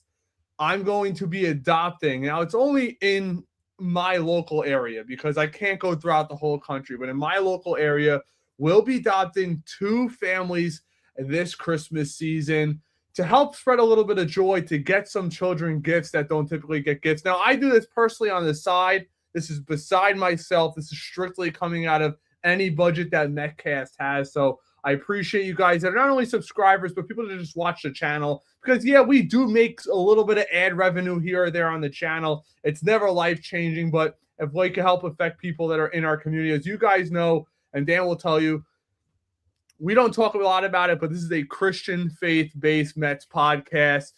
God comes here first, and we try to move things through him with everything. So if we're able to give back to the community, that's what I love to do. So I'm glad you guys have contributed to that. I've already reached out to the church that I go to. We'll be talking a little bit. That's going to be more on the private end, but I just want to let you guys know that through you guys watching the channel, watching the content, your super chats, every super chat. Look, I wasn't even going to bring this up. I just thought this is weighing on my heart a little bit. Every super chat we've gotten these last 2 months, I put aside, and it's going to be to getting gifts for some of the children in my local area out here on East End, Long Island.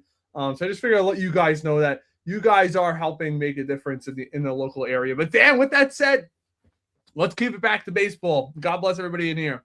Let's go. Murakami, Yes. my prediction. I tweeted out earlier because he's got 48 hours to sign. Now less. 46 hours to sign before the deadline's gone. We saw the report come out earlier, just a week or 2 ago, saying he's not getting the offers he expected. Now, I know the Mets are involved. I don't know if they made an offer, but from 2 people we've had on this show that cover the Mets 24/7, they said the Mets definitely have interest in him and are definitely in on Amai. One thing we learned today, the Yankees supposedly have never met with Amai, have no plans on meeting with Amai, so that's kind of out the door for them, which, that could signal a couple different things to me.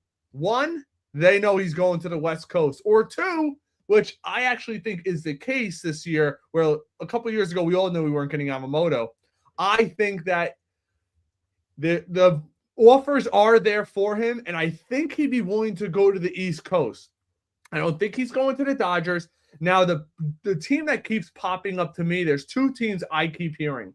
One lesser, one a lot more. The lesser team, believe it or not, which I thought would have been the more team because they actually have a chance to potentially get to a World Series next year, and that is the Seattle Mariners. I hear they're going to be heavily involved in that. And I know another thing that I didn't know until I spoke to two sources about 2 or 3 days ago. We had these conversations. It's a couple different people on multiple different days, but the pitching, the way that Seattle is teaching their pitching staff and how dominant they become is kind of making its way around to Japan. It's a lot closer than anywhere in the middle of the country or the East End, but look at some of the pitchers they've developed, the pitching staff they put together. Wu, another young stud over there. And I think that is becoming a little more enticing. It's almost like the Mets pitching lab West, but it's actually working because, look, everybody loves to kill David Stearns, and rightfully so. But you want to talk about the pitching lab, you can only put so much lipstick on a pig. At the end of the day, it's still a pig. Now, can you disguise a couple things, improve a thing here or there, a little eyeliner, lipstick, whatever. But they have some serious talent in Seattle. So I look out for them. And then the other team that I'm hearing even more engaged, and I bet a lot of you people already know about it because it's been talked about a little bit, but it's the San Francisco Giants. They have a long-standing history in Korea, in Japan, very well respected. They've had the Japanese players there before. They rave about the facilities, the way the fans treat them. It's almost like you want the best competitors to come to your team, but I always make it look like this. When I went a couple years ago to Ohio to go watch at the time, the Cleveland Indians, now the Guardians, but in my heart, they're always the Indians. I always still say it.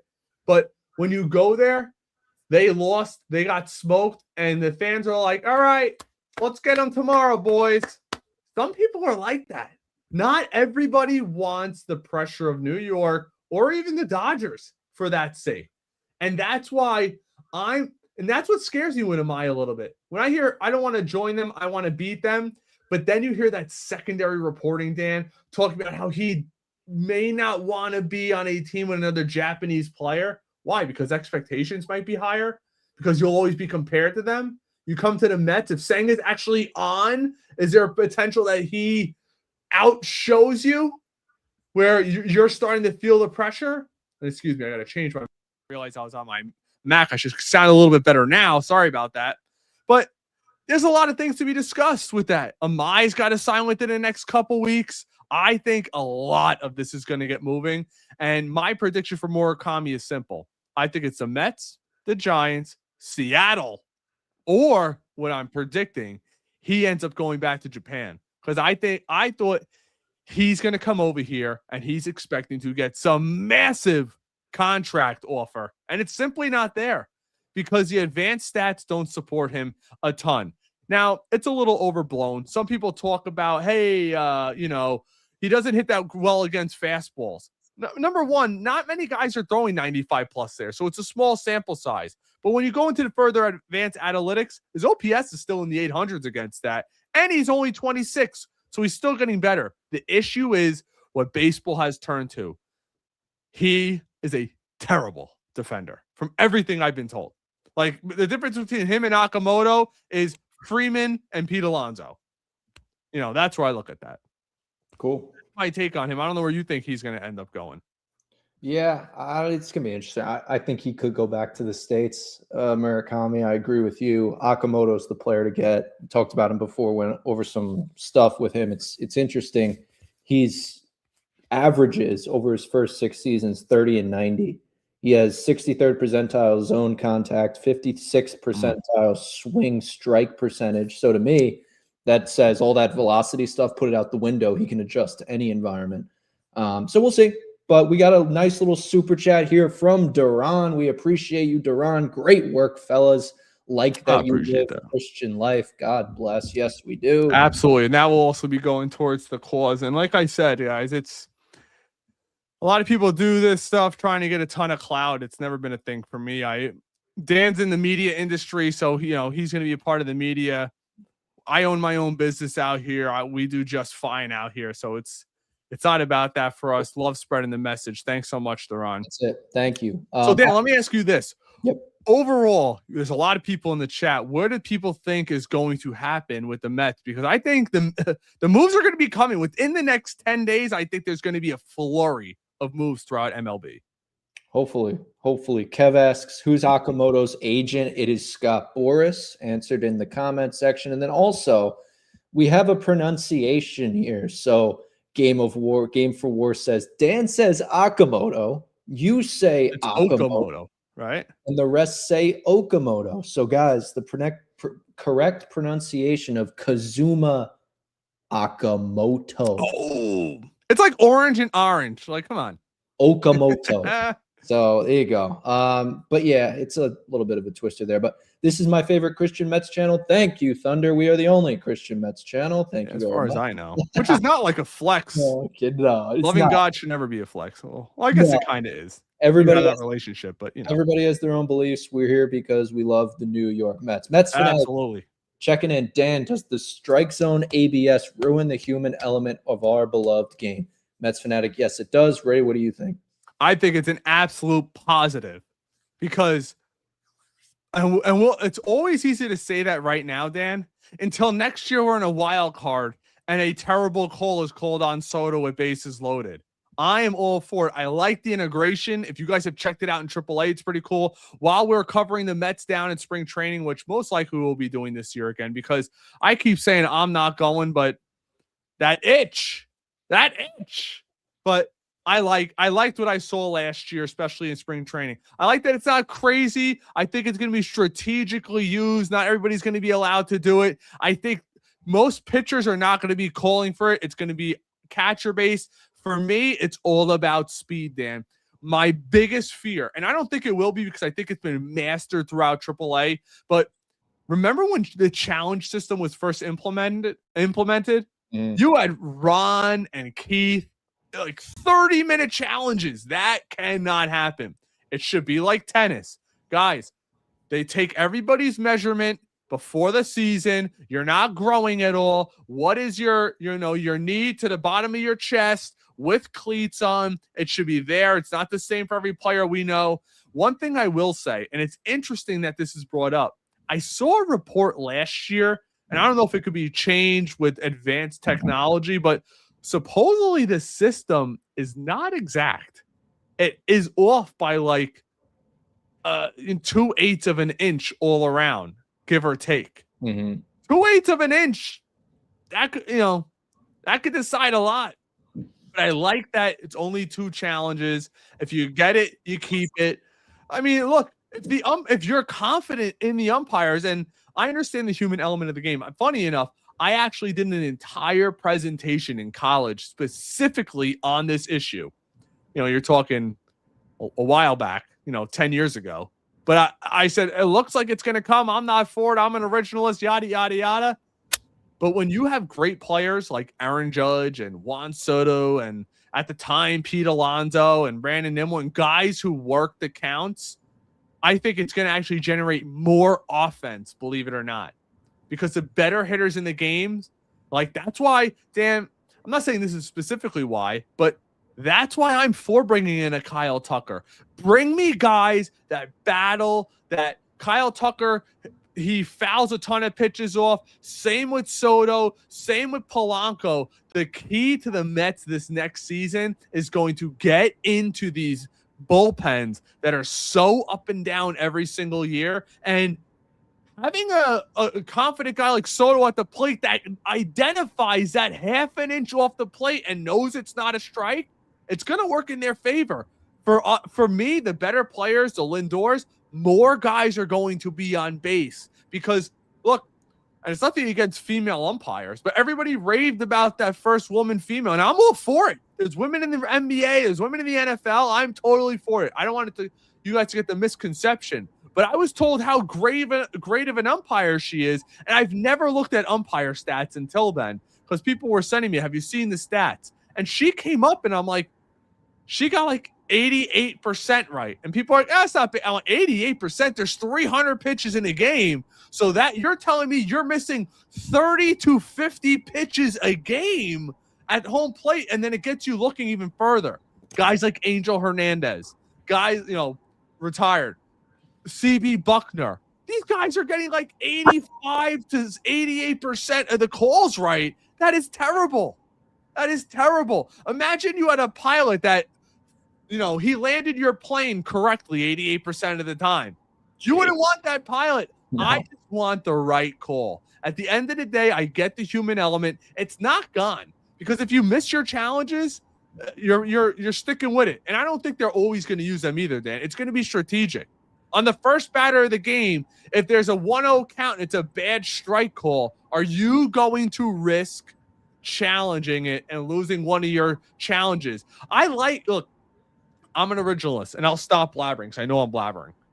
But I didn't like the DH coming to the National League. I liked the double switch. I liked planning ahead. If so-and-so gets on, I'm going to DH here. I'm going to pinch run there. I'm going to use a pitcher to bunt this guy over. I like strategy in baseball. And to me, the challenge system introduces a whole nother strategy, and I'm all for it. I hope I could play a YouTube video, right from MLB. Just if not, no worries. But so 27% of the player's height that determines the ABS. I want to make this right because people forget, it's going to be different for every player. Yeah, there is that margin of error that you talked about, but 27% of the player's height from the bottom, and then 53.5% of the player's height to the top. So Jose Altuve's strike zone is literally 6 inches. And this is kind of just like a little briefer here, guys. I just thought, it's important to kind of play these things. This is, of course, MLB. Here we go. ABS coming to baseball 2026. The automated ball strike challenge system powered by T-Mobile is coming to Major League Baseball's regular season starting on opening day in 2026. With ABS Challenge, players can flip a missed ball or strike in a crucial moment. The review only takes about 15 seconds, and fans get to see the result almost in real time on the scoreboard. So, how exactly does it work? Immediately after the umpire makes the call, players can ball or strike call. Only the batter, the pitcher, or the catcher can initiate this challenge. There cannot be any assistance from the dugout or other players. Players signal a challenge by tapping their hat or helmet. Hawkeye cameras then track the location of the pitch relative to the batter's strike zone. And the result transmission is powered by T-Mobile's 5G network to determine whether the challenge is successful or not. There you go. So each team starts the game with 2. Each team starts the game with 2 challenges. There you go. So that's kind of what we're looking at. ABS going to be exciting for the game. You're never going to take away the human element because a play at the plate, I still need an umpire to make that call. But we'll see. I'm all for it, and I'm very excited by it, as we all should be back at home. But that's kind of what's coming to baseball in 2026. Let's keep moving before we get out of here. We got some interesting questions filing in. Felix, hey, guys, what do you think of the Mets acquiring Yandy Diaz? I think I'll hand it over to Ray in a second. I think once the Mets acquired Polanco, it feels like I don't really need Diaz in the fold. I'm good with a Contreras, even a Goldschmidt, just somebody to play first till Clifford's ready. But I would also consider trading the final 2 years for Christian Walker. 2 years, $20 million remaining for him. I don't know. I like Yandy Diaz, but I feel like we've heard his name right every offseason. Yeah, I like him. I mean, last year, absolute beast in 583 at bats, 300 average, 25 home runs. I mean, the guy's a beast. I like him. My issue is this. How much older are we going to get with this roster, Dan? He's 34 years old. That's my issue. Is David Stearns real? I mean, Polanco's on a short-term deal, so he's kind of a stopgap. I assume they're wanting to get a little bit younger. That's why I look at a guy like Kyle Tucker and not really Cody Bellinger because he's 34 years old. Yeah. I mean, but a guy who hits 325 homers, I'm sure they're going to get an absolute haul for him. And clearly, Tampa Bay is loading up that farm system for the new stadium right now. Yeah, that's a good point. Fenson checking in. Don't want Murakami. Want Okamoto. but they are not getting anyone. Stearns doesn't want to give years. I'm afraid the lineup is going to be what it is on opening day, like it is now. I hope not. I hope you're wrong, Fenson, but I wouldn't be surprised if you're right, Fenson, as well, because I'm not saying the Mets are punting on 2026. They are not punting. They're not rebuilding. If anything, they're in a retool. But if they miss on the Japanese guys, there's still ways to make this team a decent team. It's just you're trading for Ryan O'Hearn, you're trading for Spencer Torkelson, all names to consider at first base. But let's keep it moving. Richie checking in. Ray, I'll give you this one. Are the Mets going to get Mason Miller? No. So no trade for Mason Miller, Ray says. That's no, fine. because it's going to cost just – you see the proposals out there. I mean, look, I'm not going to say I'm not a fan of Jim Bowden, but when you see these trades put out there, I'm like, geez. Real quick, too, it's not breaking news, but anytime this account does give us any sort of credible news, I have to give them some credit themselves because it's a very rare occurrence. But here, Met Bat Flip checking in on X, giving a nice little Munetaka Murakami is now following Kai Correa on Instagram. Probably means nothing, but take that as you please. Again, probably means nothing. If you're trying to feed into this more than we are here, God bless you. But it's interesting. We'll keep a note of it and see if it leads to anything by Monday at 5 o'clock when Munetaka Murakami is expected to post. And David Stearns, he's flown to Japan. He's been there very recently. There could be something definitely in the works from that end. Either him or Okamoto. That is it. I think they're both very good players. Quickly, too, we'll play this before we get out of here. Two things. We'll go to two things. Here from SNY Mets, checking in on X, gave us some interesting stuff. Our friend Joe DeMeo at the Mets pod, just kind of talking about how he would not trade A.J. Ewing, which I completely agree with here. So here's our good friend, Joe DeMeo. I'm going to go with A.J. Ewing, who I ranked number 6 in the system when I did my update at the end of the season. And the main reason I'm going to do it is we're talking about the Mets needing a center fielder and looking into the marketplace for center field help. Center fielders don't really exist in baseball that have a chance to both hit and play defense. Lost art. And yeah, it is. So when you have one, think Pete Crow Armstrong a few years ago, hang on to the center field profiles. That's what I think I would try to do, knowing that they're not all going to work out. But AJ Ewing broke out this year in a huge way. Yes, he did. Look at those numbers, Ray. 315 average between St. Lucie, Brooklyn, and Binghamton. 401 on base, 830 OPS with 70 stolen bases. Jeez, AJ Ewing's going to be a problem. But, just want to give Joe that quick little shout out. Think about these prospects, guys, right? Because some of these guys are going to be traded at some point. It could be this offseason, but you can't keep all of these prospects as much as we would love to do that. Some of us more than others. Some of them are not going to be there at the end of the year. So maybe it's A.J. Ewing, maybe it's Jet Williams, maybe it's Boston Barrow, maybe it's Elian Pena. Sajen, who the Mets just also signed, took him away from the Yankees, 16-year-old shortstop, $3.8 million. Definitely like what I'm seeing there. We'll get a video on him real quick before we're done and get out of here. But any thoughts on A.J. Ewing, Ray?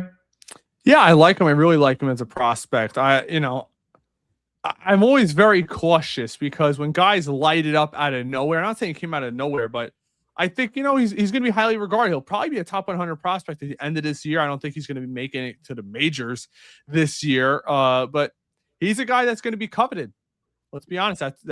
He's going to be a guy that's going to be coveted in trades. And I keep seeing everyone on X say, there's a trade that's coming. There's a trade I'm not sold on that. I'm just not. You think he's going to dip in for another Christian Yelich type trade? And I'll tell you one thing that aggravates me as well. We keep talking about, he needs to trade for Nick Pivetta. A lot of people keep mentioning that. Why would you he was available last year for free agency. You didn't want him then. You checked in with him. You didn't make an offer then. And now there's other free agents that are out there that only cost money. It only costs money. Why would you give up prospects when there's similar pitchers on the market? If you're going to say, all right, we'll get a Framber Valdez, and we know we're going to eat the last year and a half of a bad contract, that's what Steve Cohen being the owner is all about. For me, it doesn't make any sense for the Mets to go out and trade for starting pitching. And I said it here right at the end of the season, Dan. There was a lot of rumors out there. Kodai Senga is going to be traded. I said, no, he's not. Because once you get to the offseason and you see what average starting pitchers are going for. A guy like Dylan Cease, who is not an ace, who's got an ERA in the 4s every single year, almost 5 last year, gets the kind of money he's got. Senga on a 2-year, $30 million contract, less than what Frankie Montas is getting. That's a way better value, in my opinion, especially if he's healthy. And I see people asking out the giveaway. That'll be announced tonight at 10 p.m. For the Pete card. So that should be exciting as well. 39 minutes from now, folks, lock in. Make sure to hit that like and subscribe. It's very important to us, and make sure that we can keep bringing you guys the best in Mets land as we try to do. But a lot of great people in the community. We appreciate you guys. And Ray, you segue perfectly, right? You think that the Mets aren't going to trade very much. I'm more on the other side. I could still see a trade, but I agree. Probably not big trades, probably not these multiple trades for sure. So it talks about the Mets spending money, right? We heard the thing with Mike Puma. We covered it a little bit before. We're going to play a little clip here, and then I want to get your thoughts. Sure. On just the Mets payroll situation. Here we have Michelle Margot, Laura Albanese of Newsday, and John Jastrzemski of The Ringer. And they talked kind of about the report and the Mets payroll moving forward. I feel like I just want to reject that premise outright. I do not think the Mets are going in with $310 million. I do think they're going to be closer to $340 million. That being said, if we do want to play by those rules, $305 million, then obviously you're going to have to hit the trade market, which means maybe you're looking at getting rid of either a Brandon Sproat or a Joan Tong. You're probably going to need more of, even though they have Jorge Polanco at first base, you kind of do want somebody more secure in that position. So maybe a low-cost budget option like a Carlos Santana or maybe a Paul Goldschmidt. But do we really want to be budget options right now when you're the richest owner in sports? I don't think that's going to happen. Sure, they can get Zach Gallen for maybe $45 million, 2-3 years, whatever. But when you have a Cody Bellinger out there, when you have other options out there, there's no reason to be penny pinching at this time. I mean, last year was a disaster. Spend money to fix it. Steve Cohen is well aware of what the Mets went through a year ago. He's well aware of the fact that there are a lot of fans who are highly skeptical of the fact that Edwin Diaz and Pete Alonso are not going to be a part of next year's team. Steve's smart enough to realize, David Stearns is smart enough to realize, hey, we are the New York Mets. We basically gave Juan Soto $1 billion. And to your point, I have a hard time believing the Mets and budget and financial constraints. No. You're telling me that's getting away the Mets trying to field a championship caliber team? I have a very hard time believing that. I feel like Well, okay. Couple things. One, $45 million. She said 305. The report was 310 to 320. So it's right. 35 to 45 million, but we'll put that aside. Another person misinterpreting the Post article, I guess. But other than that, yeah, I still think there's wiggle room, right? You could shed some bad contracts, Senga, McNeil, get them out of here, still spend. I don't think that's out of the realm of possibility. I said it earlier today. I predict the Mets will be closer between 340 and 350, which gives them about $55 million ish. And I think there's a plan to trade McNeil. I think he's got a lot of value. If they move on from Senga, listen, the Mets could easily add a Kyle Tucker and an Imai and some small pieces and go to war with that type of team here. I really think that. And I'm not saying it's going to win a lot of games, but your defense is better. Tucker's a better defender than Nimmo, clearly. Simeon's a better defender at second base. I put a list of those contracts out there the other day. I mean, we're paying Brandon Nimmo $6 million this year. Simeon's making $24 million this year. Frankie Montas making $17 million this year. There's a lot of bad contracts there, but that's why you have Steve Cohen. And I actually think Steve's more likely to spend. He's not going to spend like a drunken sailor. He's never done that. Even with Soto, everybody loves to say, oh, well, Mets aren't going to make their money back with Soto. I bet you they're close to making their money back at least halfway already. I go to a ton of Mets games. I went to spring training. I'm involved in the community. I see how many Juan Soto jerseys there are going around, Dan. And I'll say this as well. Those 3 million tickets last year, you got to attribute at least 500,000 of those just to Juan Soto. They weren't even a playoff team, and they got 3 million. How did they do the year after coming off 101 wins? They didn't even get that many.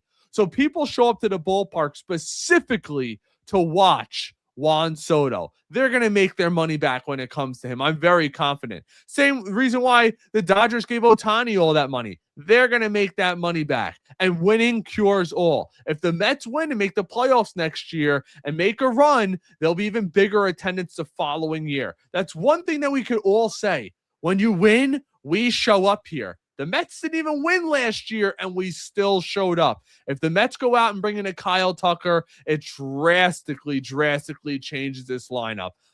And I wouldn't put us out on Murakami either. I think David Stearns is kind of open to really playing Polanco a little all over the place. The new Jeff McNeil, whether or not he's got that sub defender up the middle, maybe he's a better defender at first base. I mean, that's up to David Stearns to profile them, but they didn't lose Edwin Diaz and Pete Alonso, and we're planning to not spend any money whatsoever. So there's plenty of money to be spent. I believe some trades will be coming, and I trust David Stearns. A lot of people out there don't, because a lot of people are emotional, like me. The last thing I want to see is, Pete Alonso hitting his 500th home run in Orioles jersey. It's the last thing I want to see. But you know what I want to see more? I want to see a World Series. And David Stearns has built teams in the past. And yes, we're going into year 3, but a lot of this is, people don't want to hear it, Dan. A lot of this is building homegrown talent. Yes, Pete was homegrown. Nimmo was homegrown, but Nimmo's past his prime. I mean, at least defensively, maybe not offensively. That could come next year. We could be looking at that and saying a whole nother thing when Marcus Semien is off this team, probably in 2 years, and they're going to eat the last year of that salary. And Texas is still paying Nimmo for 3 years, and he's a DH, and potentially, that power pretty much ticks out at 25 homers. I'm assuming it's going to go down. You may be looking at that like, wow, the Mets got away with murder there if Kyle Tucker ends up being in left field and he's a lot younger. So I think they want to get younger. They want to get more athletic. And this farm system, they're going to play some of these kids. And, everybody would have killed just a couple of years ago if you were to say, hey, Pete Crow Armstrong's the opening day center fielder. People would have rioted, Dan. And then all of a sudden he does what he did. I mean, that's the kind of athlete I think Carson Bench is. Yeah, I'm all for the youth movement. Every 10 years, it feels like a cyclical thing where every year you just see a new crop of prospects come up, and Stearns wants to have that crop of prospects really become something that over time you don't have to worry. And you have a guy, say Lindor has to move off shortstop. Yeah, well, guess what? We have an Elian Pena ready for the show. So I'm excited. Or Wandy. Another one too. Guys, I'm telling you, I spoke to 2 people who are all over international scouts. 2 who are like in the know. Yankees were stunned when this happened. They fired the director of their amateur scouting. I believe that's what his position was. And this kid was like, wait a second. And the Mets came in with the hammer. He's the number 1 ranked shortstop in all of international, IFA, and the number 2 overall player. I believe the number 1's going to the Giants because they're offering crazy amount of money. But one thing, Dan, we should take away from this, when you're watching the international free agency, Stearns identifies a player, their scouting department does, and they go all in. A lot of the smaller market teams say, we don't want to do that because we rather get a couple okay serviceable MLB players down the line. The Mets are superstar hunting when it comes to international free agency. Pena, the number 1 guy last year. I don't count Sasaki. I mean, by the way, how's that working out? But I don't count Sasaki because he played Pro Bowl already. So they got the legitimately number 1 last year and number 2 this year. And from both people I spoke to said, don't be surprised at the end of this season, he's in the Mets top 10 rankings right along with Elian Pena. That's how high they are. And I'll be honest with you guys, Pena doesn't project as a shortstop. He just doesn't. Probably a third baseman, left fielder, monster pop. This kid that they got in the draft, I would not be surprised if we're looking 5 years down the line at 21, he's coming up and he's some young stud shortstop. Would not be shocked at all. Sure. We got a great one of our fans. I really do appreciate this guy, always tweeting us and stuff. Mets Fanatic, Merry Christmas. Thank you for the super chat, and Happy Hanukkah to all of my fellow Mets fans and their wonderful Absolutely. Mets Fanatic. I second that 100 times over, my friend. Thank you, and we appreciate it. Stacy, thanks, Dan and Ray. Well, thank you, Stacy, for being in here and joining us. Kev says, Merry Christmas, Zach. I see you as well, my guy. Everybody, shout out Zach. Always joining the spaces. Up and coming kid. Loves the game of baseball. We appreciate that. Kev, if you can redo, would you sign Soto and Holmes or Bellinger and Max Fried? Woo-hoo-hoo. Not Soto even and close Holmes for me. Yes, Soto and Holmes. But I like the question. That's a good one. It ain't even close. Yeah, Soto and Holmes. Yeah. First of all, yeah. Max Fried's got an injury history. Look, you want to win right now? Yeah, that's great. But Soto's the guy that carries you to a World Series. The Yankees didn't have him a couple years ago. They're not going close to there. They're just not. Just is what it is. And I appreciate that super chat, Mets fanatic. I always try to interact with you over on X. Thanks so much, my man. Michael King checking in. Happy holidays, guys. Thank you, Michael King. And quickly, before I get to just something I wanted to show you, Ray, Sharon McClain, the cousin of Nolan McClain, just call him Moto to go with Soto, talking about Okamoto. Interesting. Like that, Nancy. Thank you. Or Sharon, excuse me. Thank you. Let's keep it moving, Ray. This is the future free agent class in 2026, how it shapes out. So we talk about spending money, right? Maybe the Mets don't spend money this offseason. They're really looking towards next offseason, which could very well be the case. And there's a certain couple reasons why. Catchers, I don't think Mets should really be in on catcher unless Alvarez just completely tanks. Yandy Diaz maybe for first base next year. But again, we're kind of believing in Clifford moving forward. Jazz Chisholm for second, again, I don't know, club option. We have enough infielders, man. Right. That's kind of where I'm at. I don't know if the Mets are really going to be in this market, but this is where it gets interesting. So the outfield class free agency for 2026, look who has a club option. The half-brother of Luisangel Acuna, Ronald Acuna Jr. Imagine him taking a player from the Braves. Not going to happen very likely. It's like a Tatis kind of thing. It's just out there, but definitely something. Luis Robert, your starting pitching market's insane. Your favorite player in the world, Luis Robert, is a free agent next year. Randy Arozarena. I wouldn't take him on this team if he was free. No, George Springer, Cedric Mullins, Victor Robles.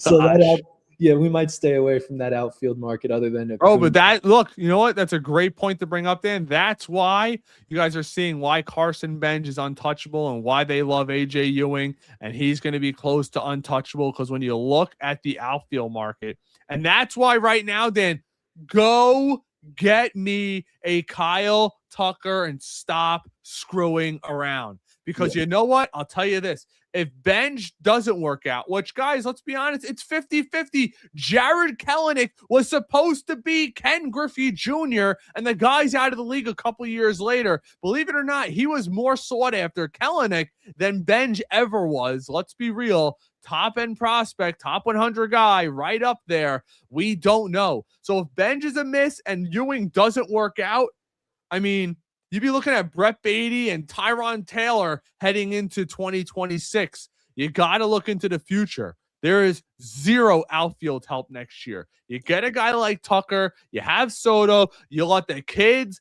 battle it out for center field. One of them becomes a fourth outfielder, becomes a cheap option, and then you worry about starting pitching in the offseason. Completely agree. And perfectly said. Look at the starting pitching when it comes to free agency. Stacked. Leading the pack, Tarek Skubal, Chris Sale, I'll pass. Kevin Gausman, definitely interested. Freddie Peralta, of course, interested. Michael King, Sandy, Bieber, Burns, Woodruff, Flaherty, Gray, Holmes, Luzardo, Imanaga, who I like a lot. Nick Pivetta has an opt-out. Sevy, bring him back to Queens. Jose Barrios, great pitcher. Brady Singer, young and up-and-coming. Trevor Rogers, David Peterson. I love it. I love this. I look at this, and my heart is just happy because this is really where we should be focused. Mr. Skubal, man. And then after that, I mean, hopefully McClain takes another step forward. Hopefully Sproat takes a step forward. Christian Scott hopefully comes back strong. And then you add one of those pieces. And then some of the relievers, Andres Munoz, David Bednar, Chapman, Helsley, Kenley Jansen. These are all players in the 2026 free agent market to watch for. But 2027, not much better. I'm not trying to bore anybody. None of these players we're going to really look at, but really just the pitchers here. Logan Gilbert, definitely a pitcher coming up. Jacob deGrom, conditional club. Joe Ryan, Michael King, Glasnow, club option. So this is 2027, a little bit ways ahead. But interesting stuff. Very interesting as we get ready to wrap up, but a couple more There were questions. 5,000 people in here. That's nuts. Yeah, this is amazing. Thanks, guys. Whatever happened to the catcher Parada? So he just turned out to not be very good. He's in AAA. He hit a little last year. He might be a late bloomer as a backup. Right. But that's really it. That's probably his ceiling. Unfortunately, the Georgia Tech first-round pick just didn't end up working out for the Mets. So you want to waste a season of Soto and Lindor's prime? That's kind of what that's why a lot of people. That's why I said go get Tucker. Yep. Get Tucker, get Imai, run it out there, make some acquisitions at the trade deadline, knowing next year. I think the Mets are perfectly set up when it comes to the starting pitcher. If you add Imai, Dan, you could easily trade Senga next offseason if he doesn't work out this year. You want to eat 1 year of Sean Manaea, you might have to. But remember, David Peterson, gone. McGill, gone. Montas contract, gone. Holmes has an opt-out. He could be gone. So that's why I don't think the Mets want to give up on this young starting pitching, but there's a world, dare I say, where you could have a Skubal, Peralta, McLean 1, 2, 3 next year. If Steve Cohen says that's it, we're going for the jugular. I want the best starting rotation because our bats are already set. I mean, and the payroll wouldn't be absolutely enormously crazy. You'd sell out every game like they did practically this last year. There'd be excitement like you've never seen before. And you could, in a realistic world, have, McLean, Amai, and Sproat be your 3, 4, 5 because all that money's coming off the books. Peterson's making $8 million. He's gone. Montas 17.5. He's gone. You could trade Senga $15 million. He's gone. Right there's $50 million easily. Yep. And so to me, this is the offseason to add the bats. Yes, I want to have the starting pitching. What you hope this year, Sproat, Tung, if he's still here, and McLean. 2 out of the 3 of them work out and differentiate themselves. Where you say in 2027, we are ultra confident they're going to be high-end guys, and you add 1 or 2 of these huge name starting pitchers and really go for it. And I'm not saying you can't go for it next year. For what we know, one of these guys are a hit next year. You add Amai. If he's the real deal, you have McLean, and dare I say, Sproat actually develops, which a lot of people thought he was going to. Number 1 prospect just a year ago. If he develops into an actual ace, which a lot of people think he can, maybe you go for it this next year. I'm not saying it's off, but you got to add the bats. I mean, right now, Mark Vientos is protecting Juan Soto. I mean, this is what we're talking about right now. It's absurd. It's not good. We were crunching the numbers before, Ray. So the 2026 current payroll is $275 million, give or take. The 2025 payroll was about $340 million. Puma says 310 to 320. You talked about selling off about $50 million worth of contracts pretty easily, and I agree they could do that. Puts you at 225. So you're going to sit here and say $100 million. Mets can't do that and still be less. I think it's more. I know what Puma said. And you're going to have some, ramifications with, qualifying guys and DFAing and all this stuff. Cohen put it out there. He said he couldn't imagine the payroll being less than what it was last year, which means more. That's what it means to me. Yep. Look, Cohen, here's the thing. And look, everybody knows I love Steve. Steve follows our channel, and I appreciate it. So I try, and I always keep things a buck. I'll always be honest with you guys, regardless if it hurts that relationship or not. But Cohen saw the fans show out last year, and he knows right now there is a large portion of this fan base that is simply not happy with the direction. That could change. Winning cures all. You get a Tucker in here, you get another big player, or even if it was smaller moves, say they didn't make any crazy moves, but they still won, the fans will show up. But you're trying to redo the $3 million in the stands next year. I have countless season ticket holders asking me or telling me they wish they didn't re-up their season tickets. That's an issue because The people who sell out that park, it's not the season ticket holders. It is the average guy like me who just shows up to 20 games a year saying it's a Friday night, beautiful night. I want to take my wife and my daughter or just my daughter or just meet up with you, Dan, or some of the friends of the podcast, Zach, all these guys. Hey, let's catch a game tonight. That's what sells out these games. And those are the fans that you need to worry about potentially losing. And I'm not saying you will, because winning cures all, like I said. But look, I refuse to say whether or not I'm happy or not. I will not. It sucks losing Pete Alonso to think the things he's going to do. But I'm also not naive. Maybe Stearns says, no matter what I do this year, we're not going to compete, and Pete's another year older. Dare I say there's a holdout next year, and Pete's got 4 years left on that contract going into age 33, and he's a strict DH. You know, I don't know. But listen, I'll let you guys know how I feel right as spring training comes around, because if I'm not happy, I will let it be known. Sure. Real quick, guys. So this was the prospect that we talked about before, $3.8 million. We're going to play a quick video, get to a couple more comments, and then we're going to call it a night. Thank you all for being in here again. Over 5,000. This is really, really great. We're really approaching 6. Wow. So here's that little highlight. Just really great stuff. Looking at the arm tool and stuff. 65, 60, run 60, arm strength 60, fielding 50. And that's at 16 years old, which is nuts. Right. So international signing begins January 15th, and the Mets got this player from the Yankees.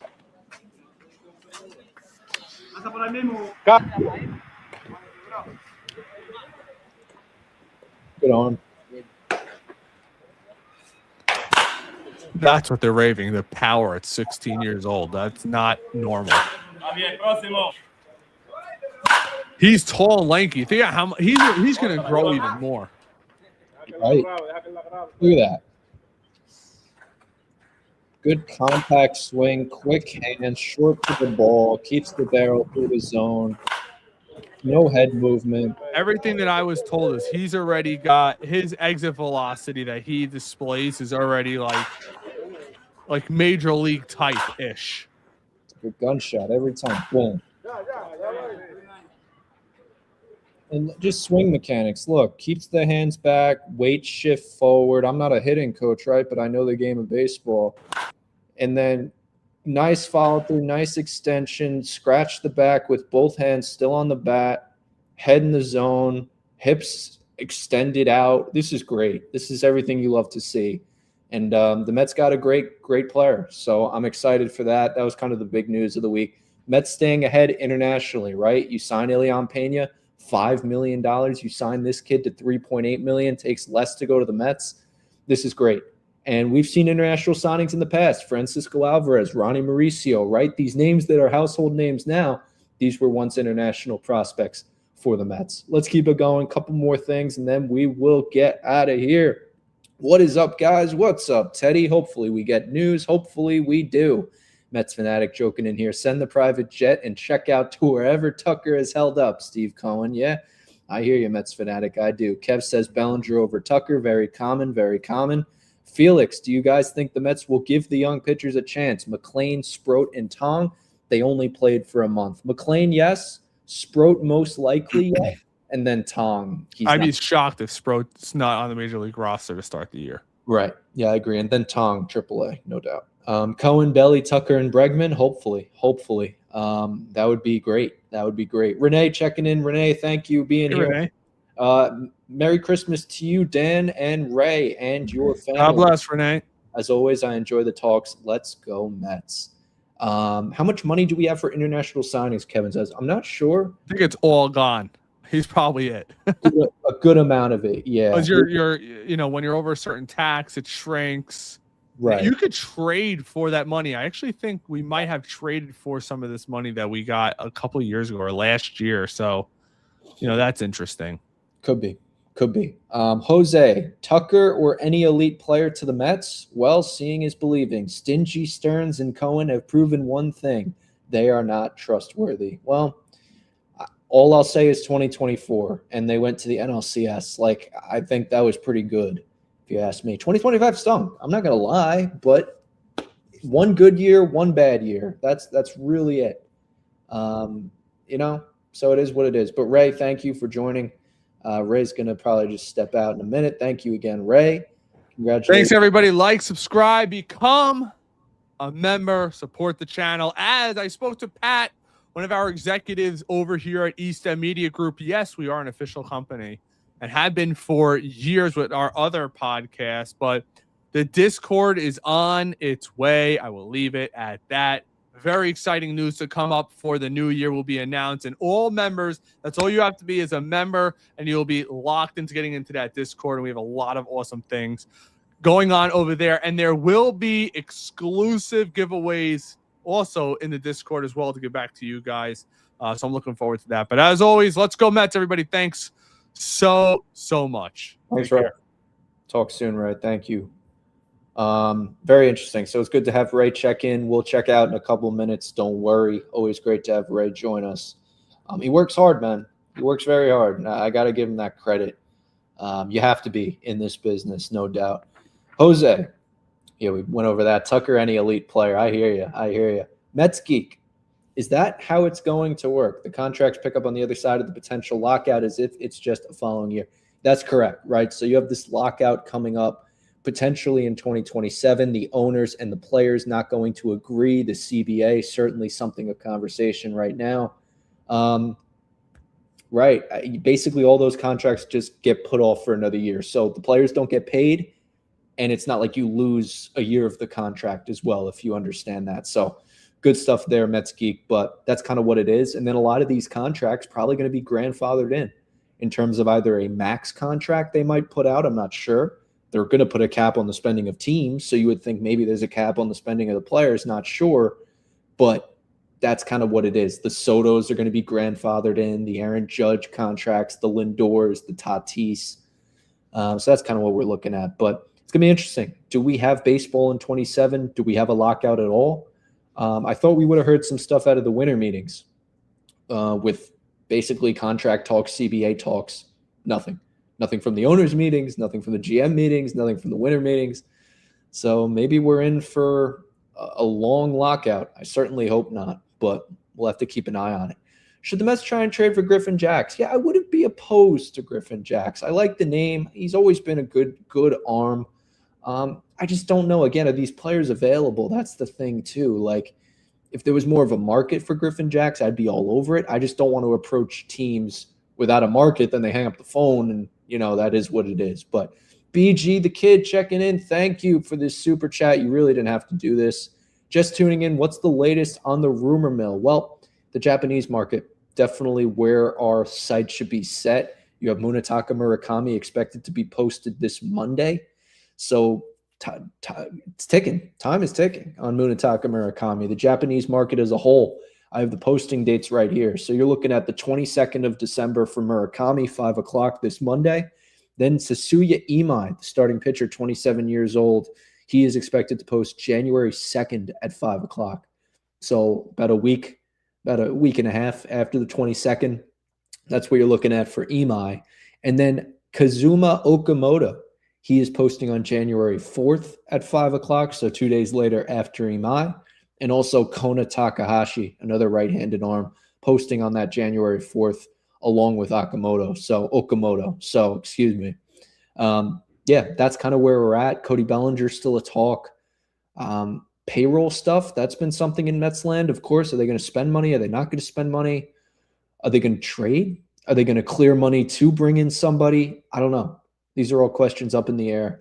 But we're going to have to see. It's a long off season, right? We're December 20th. It's not January 20th. It's not February 20th. It's not March 20th, right? That's when the season would be beginning in 5 days' time. We're not there yet. So it's a long way to go. But, it is what it is. If we sign Murakami, do you do a live? Oh, Kev, sure. I mean, anything Mets related. Listen, I wanted to go live when we heard the Kevin Herget news. You know what I mean? But some things we prioritize, Ray and I, in terms of going live, when to go live, what's important, what isn't important. If there's any signings of significance, we will be live, hopefully right away or within the next few minutes. So make sure to look out for that. If we're at work or something like that, I work an 8 to 4, basically a 9 to 5. Ray works pretty much the same hours. I'm a little bit deeper into the night. That's why we do these 8 o'clock, 9 o'clock lives. But yeah, any signing, Kev, we're going to definitely bring it and make sure to have you covered as best we can. Of course, but look out on X. Make sure to turn notifications on for both Ray and I if you want on X. We also host spaces most days too, kind of talking about a lot of this stuff. Appreciate you, Kev. Do you see us getting any of these Japanese players? Carlos, I think so. I do, because I don't know if it's going to be a pitcher.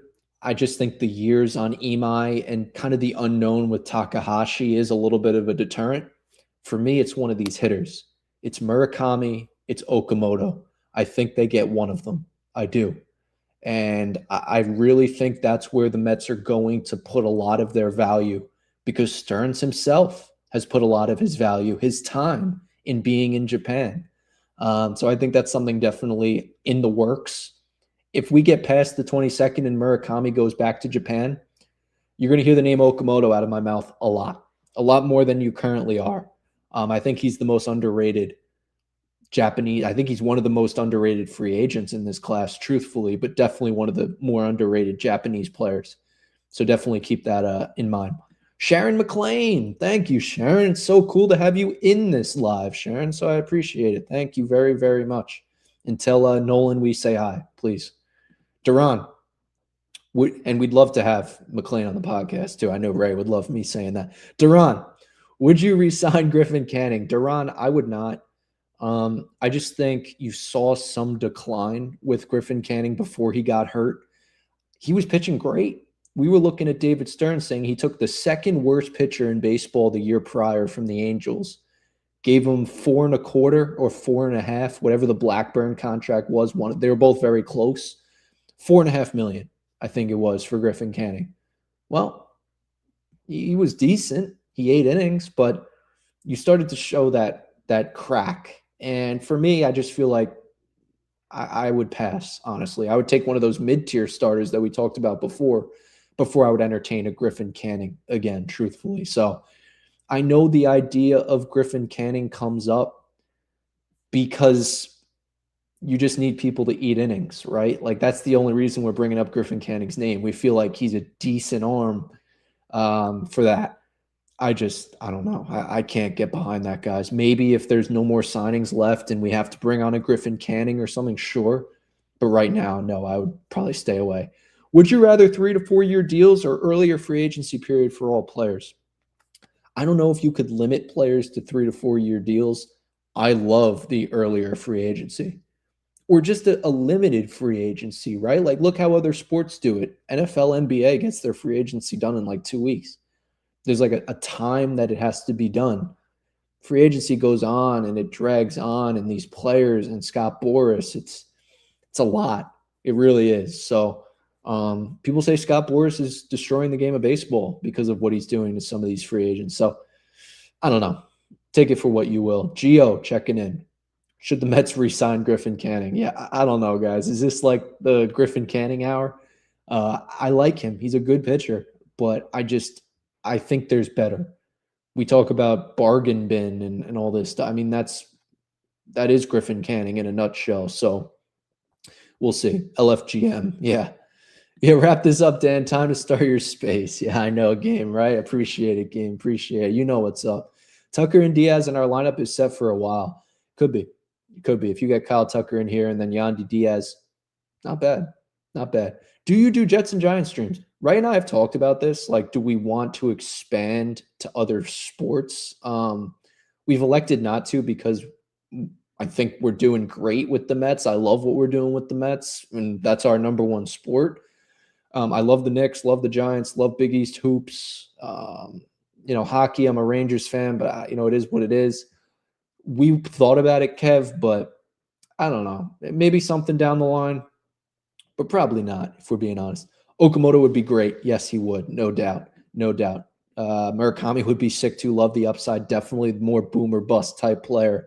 Okamoto more consistent, right? Think about that. 30-90 from Okamoto versus potentially 40 and 100 from Murakami. So That's kind of what we're thinking about. That's kind of what we're juggling here. Canning was another creative cheap signing. He was cheap, but cheap doesn't always mean good. You know, I'm a big believer, like, oh, it's around the time of Christmas shopping, right? You go out, you get your gifts for your friends and family. I could go cheap and get a gift that is definitely not as expensive as another version of a gift, right? I mean, you know, you can think about it with anything. A car, even more expensive gift, clearly, but I could go cheap on a car, or it's going to break down most likely, or I could go a little bit more expensive, more luxury, and, you know, bite the bullet, but also have a more stable product at the end of the day. So I like Canning, but he just feels like one of those cheap signings, and there's a reason why he's cheap.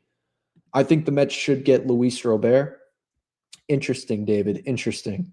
He's a good player. 20 million is just a little too pricey for me, but definitely something to think about. David also checks in saying, do you think the Mets should trade Jeff McNeil? I do, especially once you brought in Marcus Semien. I would rather like a Brendan Donovan if we want this guy that could play all over like McNeil can. But who's taking on McNeil's contract? We've only heard the Pirates and the Mariners up to this point. I don't know if there's really a market for Jeff McNeil, sadly, as crazy as that sounds. Boris is a problem. Never liked him. You're not alone. You're not alone, Kev. I like Boris. I'm not the biggest Boris guy, but I appreciate what he does for the sport too, kind of generating excitement, but I don't really like the way he generates excitement. You know, there's ways to do it. Are the Mets still on Robert, or will the Mets pursue Bellinger or have Benj and Williams compete for that spot? I don't think Williams is an outfielder. I think we have to get that thought out of our head. I know we saw it last spring training. Benj is a proven outfielder. He can play corners. He could play center. Williams just feels like a center field guy at that. The Mets are still in on Robert. I don't know to what extent. I haven't checked in on that conversation recently, but they're definitely still in talks. I still think that hasn't closed. You heard Acuna. You heard maybe Vientos' name come up. I'm not so sure, but it's definitely something that's still an active, you know, negotiation, I'm sure. But I wouldn't even sign Robert if you want the truth. Crazy. Yo, Zach, you got to stop scaring me here, man. You got thinking there's a signing. Yo. Good to see you, Zach. Daniel Caps. Canning had a career high in wins and home runs last season. Yeah, the best of both worlds, Dan. No doubt about it. Great first name. Dan's the hardest working man in the business. There's many people that work hard. Maybe I don't sleep as much as other people in the business. Maybe you're getting them confused, but I appreciate it. And I'm going to continue to work as hard as I possibly can for the rest of my life. So I appreciate that. Murakami will be the first player with 300 strikeouts. Wow. Maybe. How does he adjust to the velocity at the major league level? That's really what this comes down to. I really don't know. I like to think in those reports that, hey, I'll actually pull up the video because it's important. Now I don't got Ray here, right? I could pull up some of I'm kidding. But I appreciate everybody again. Thank you. Also hit 10,000 on X this week. Very fortunate. It's been a lot of long nights just tweeting out to nobody. And it's nice that people actually look at it now, which is cool. So I appreciate that. All right. Here we go. So this is an interesting report, right? This is kind of something disputing one of the Mets content creators, kind of what they threw out there, James Shiano, looking at it. It was not true what he said, so you have to make sure you credible stuff here from people. But here is a guy breaking down this report about the truth about Munetaka Murakami. Is he actually a player that struggles with high velocity? Is he actually a player that we need to worry about when it comes to velocity, which the stat was that he only hits 0.095 against high velocity? Here's the truth on that. This stat is wrong. Murakami did not hit 0.95 against fastballs 93 or harder last season. That stat has created a narrative around Munetaka Murakami that simply isn't true. These are his real numbers against velocity last season. Look at the OPS. Look at the slug. That false narrative has now underrated his world-class pop. We're talking 80 grade raw power. Highest average exit velocity among MLB players, 26 years or younger. O'Neal Cruz at the very top. Look at Murakami, 95 miles an hour against one of the best pitchers in the MPB. He hit that ball 114 miles an hour. Watch him go oppo left on left against 94. You can't tell me that's not world-class power. There are some swing and miss concerns with Murakami, but I think it's a little bit overblown. If you look at career strikeout rate in the MPB, Ohtani at 27%, Murakami under 26%. It's not an apples-to-apples comparison because Ohtani was younger before he came over from the MPB, but against high velo, he put up a 311 OPS in his final season. I think there's a real possibility his career unfolds similarly to Kyle Schwarber. You take this swing and miss with the 40-plus home run upside every year. And I think that's why a number of teams are really interested in Murakami. No hate to this creator or anyone else who referenced that stat. My only goal was to provide you the truth surrounding Munetaka Murakami. This stat is... That's it. That's it. So just, again, people are going to get things wrong. I get things wrong. We all do. Nobody's perfect, right? Like, it's a part of learning and growing and trying to figure out the business. But just kind of that, just want to clear that up, right? These players don't actually struggle against high velocity in the way that we think. But you're going to have to live with some strikeouts, right? That's to Kev's point. Like, Munetaka Murakami might strike out 300 times in a major league season, but if he's hitting you 40 home runs, do you really care? So just something to think about. We see this with guys like Elly De La Cruz. I don't think he's fully bounced back to his superstar potential. Some people say Elly De La Cruz may never be a superstar in today's game. I'm not sure. He strikes out a lot, but you have to limit the strikeouts when you can. I think Murakami is going to do a good job of that. Same thing with Okamoto. We talked about some of those zone contact percentages, swing percentages in the percentiles which they fall. These guys can play at the major league level. I really don't have any doubt of that. But there's always doubt, right? There's no proven answer. If we knew every player coming over from Japan and what they were going to be, it would be a lot more of a defined market for these guys. The market's speaking for itself. There's not really markets for these Japanese players because there's a lot of people who feed into this unknown. So at least we know something with these Japanese guys, and that velocity stat may be a little bit flawed. So I just want to point that out. MF. I could be here all night, guys. Someone's got to tell me to stop in the comment. Do you see us signing a center fielder during free agency or wait trade for somebody? Me personally, I'd like to see Bader back considering the options that are out there right now. This is a good point. I like Harrison Bader, especially if all the other options dry up. I would rather go after a Harrison Bader than a Luis Robert. I really think that's where we should be at eventually. Trading for a Jake Myers probably makes sense. Listen, for me, it's Bellinger or bust, MF, if you want the truth. Like, I think Tucker's a great player. He's probably the better player than Bellinger, but I just think Bellinger gives you the versatility. Some people question Tucker's work ethic and personality. I don't, but some do. I like Bellinger. He fits in New York. It just kind of feels right. But if you want the honest truth, gun to my head, I don't think any of the free agent outfielders are very likely because of that price tag.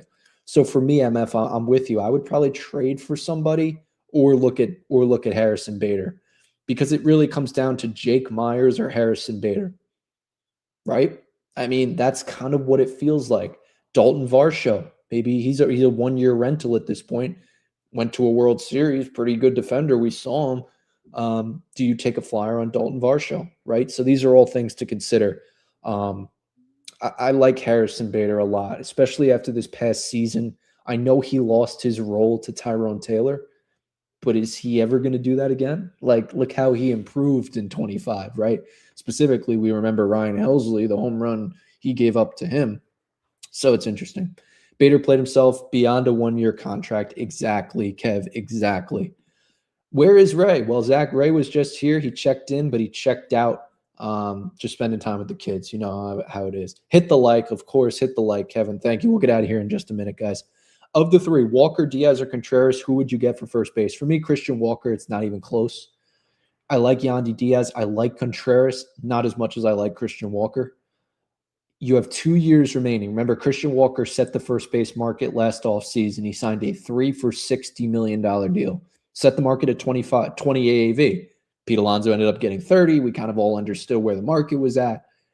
Christian Walker has 2 years remaining at $20 million. That is perfect. We're going to pull this up together. I'm going to pull this up together, guys, because to me, to answer your question, it would be Christian Walker. And this is the reason why.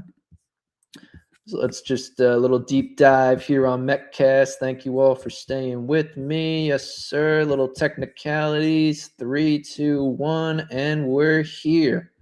Christian Walker, baseball savant. So for me, this is why.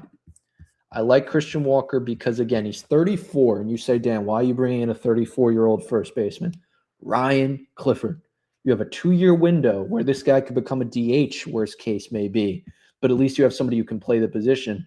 Look at his numbers, right? 34 years old, 6.2 age. Oh, looking at the age difference. Excuse me. I think we're also looking at his college numbers. Excuse me there. Christian Walker. Here we go. Sorry about that. Went to the wrong tab. Here we go. Christian Walker. Going to bounce around a little bit. This thing's so annoying. All right. 27 home runs at the age of 34 last year. He had 88 RBIs. 27 and 88 from a first baseman. I'm okay with that.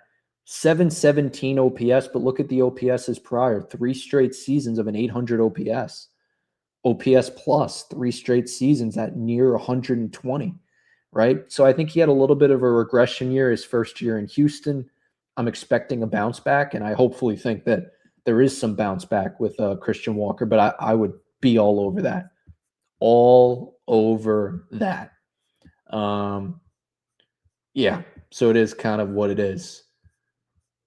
Dan, you should post the stats above your head and point at stuff. Yeah, right. Get a little green screen. You want me to be a whole weatherman here? Interesting. Can we get a real GM? Yeah, I don't know. Maybe. That's kind of what's next. Do they bring in a guy? David Stearns is good at trades. I don't know how he is with free agency. I don't know how he is with dealing with players, honestly. So maybe there is somebody else. But let's keep it moving. Let's get out of here in a minute.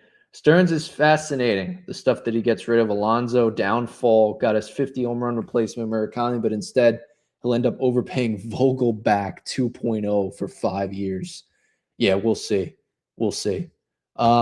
Guys, Ray is announcing the giveaway winner very shortly. I'm sure he might have already done it.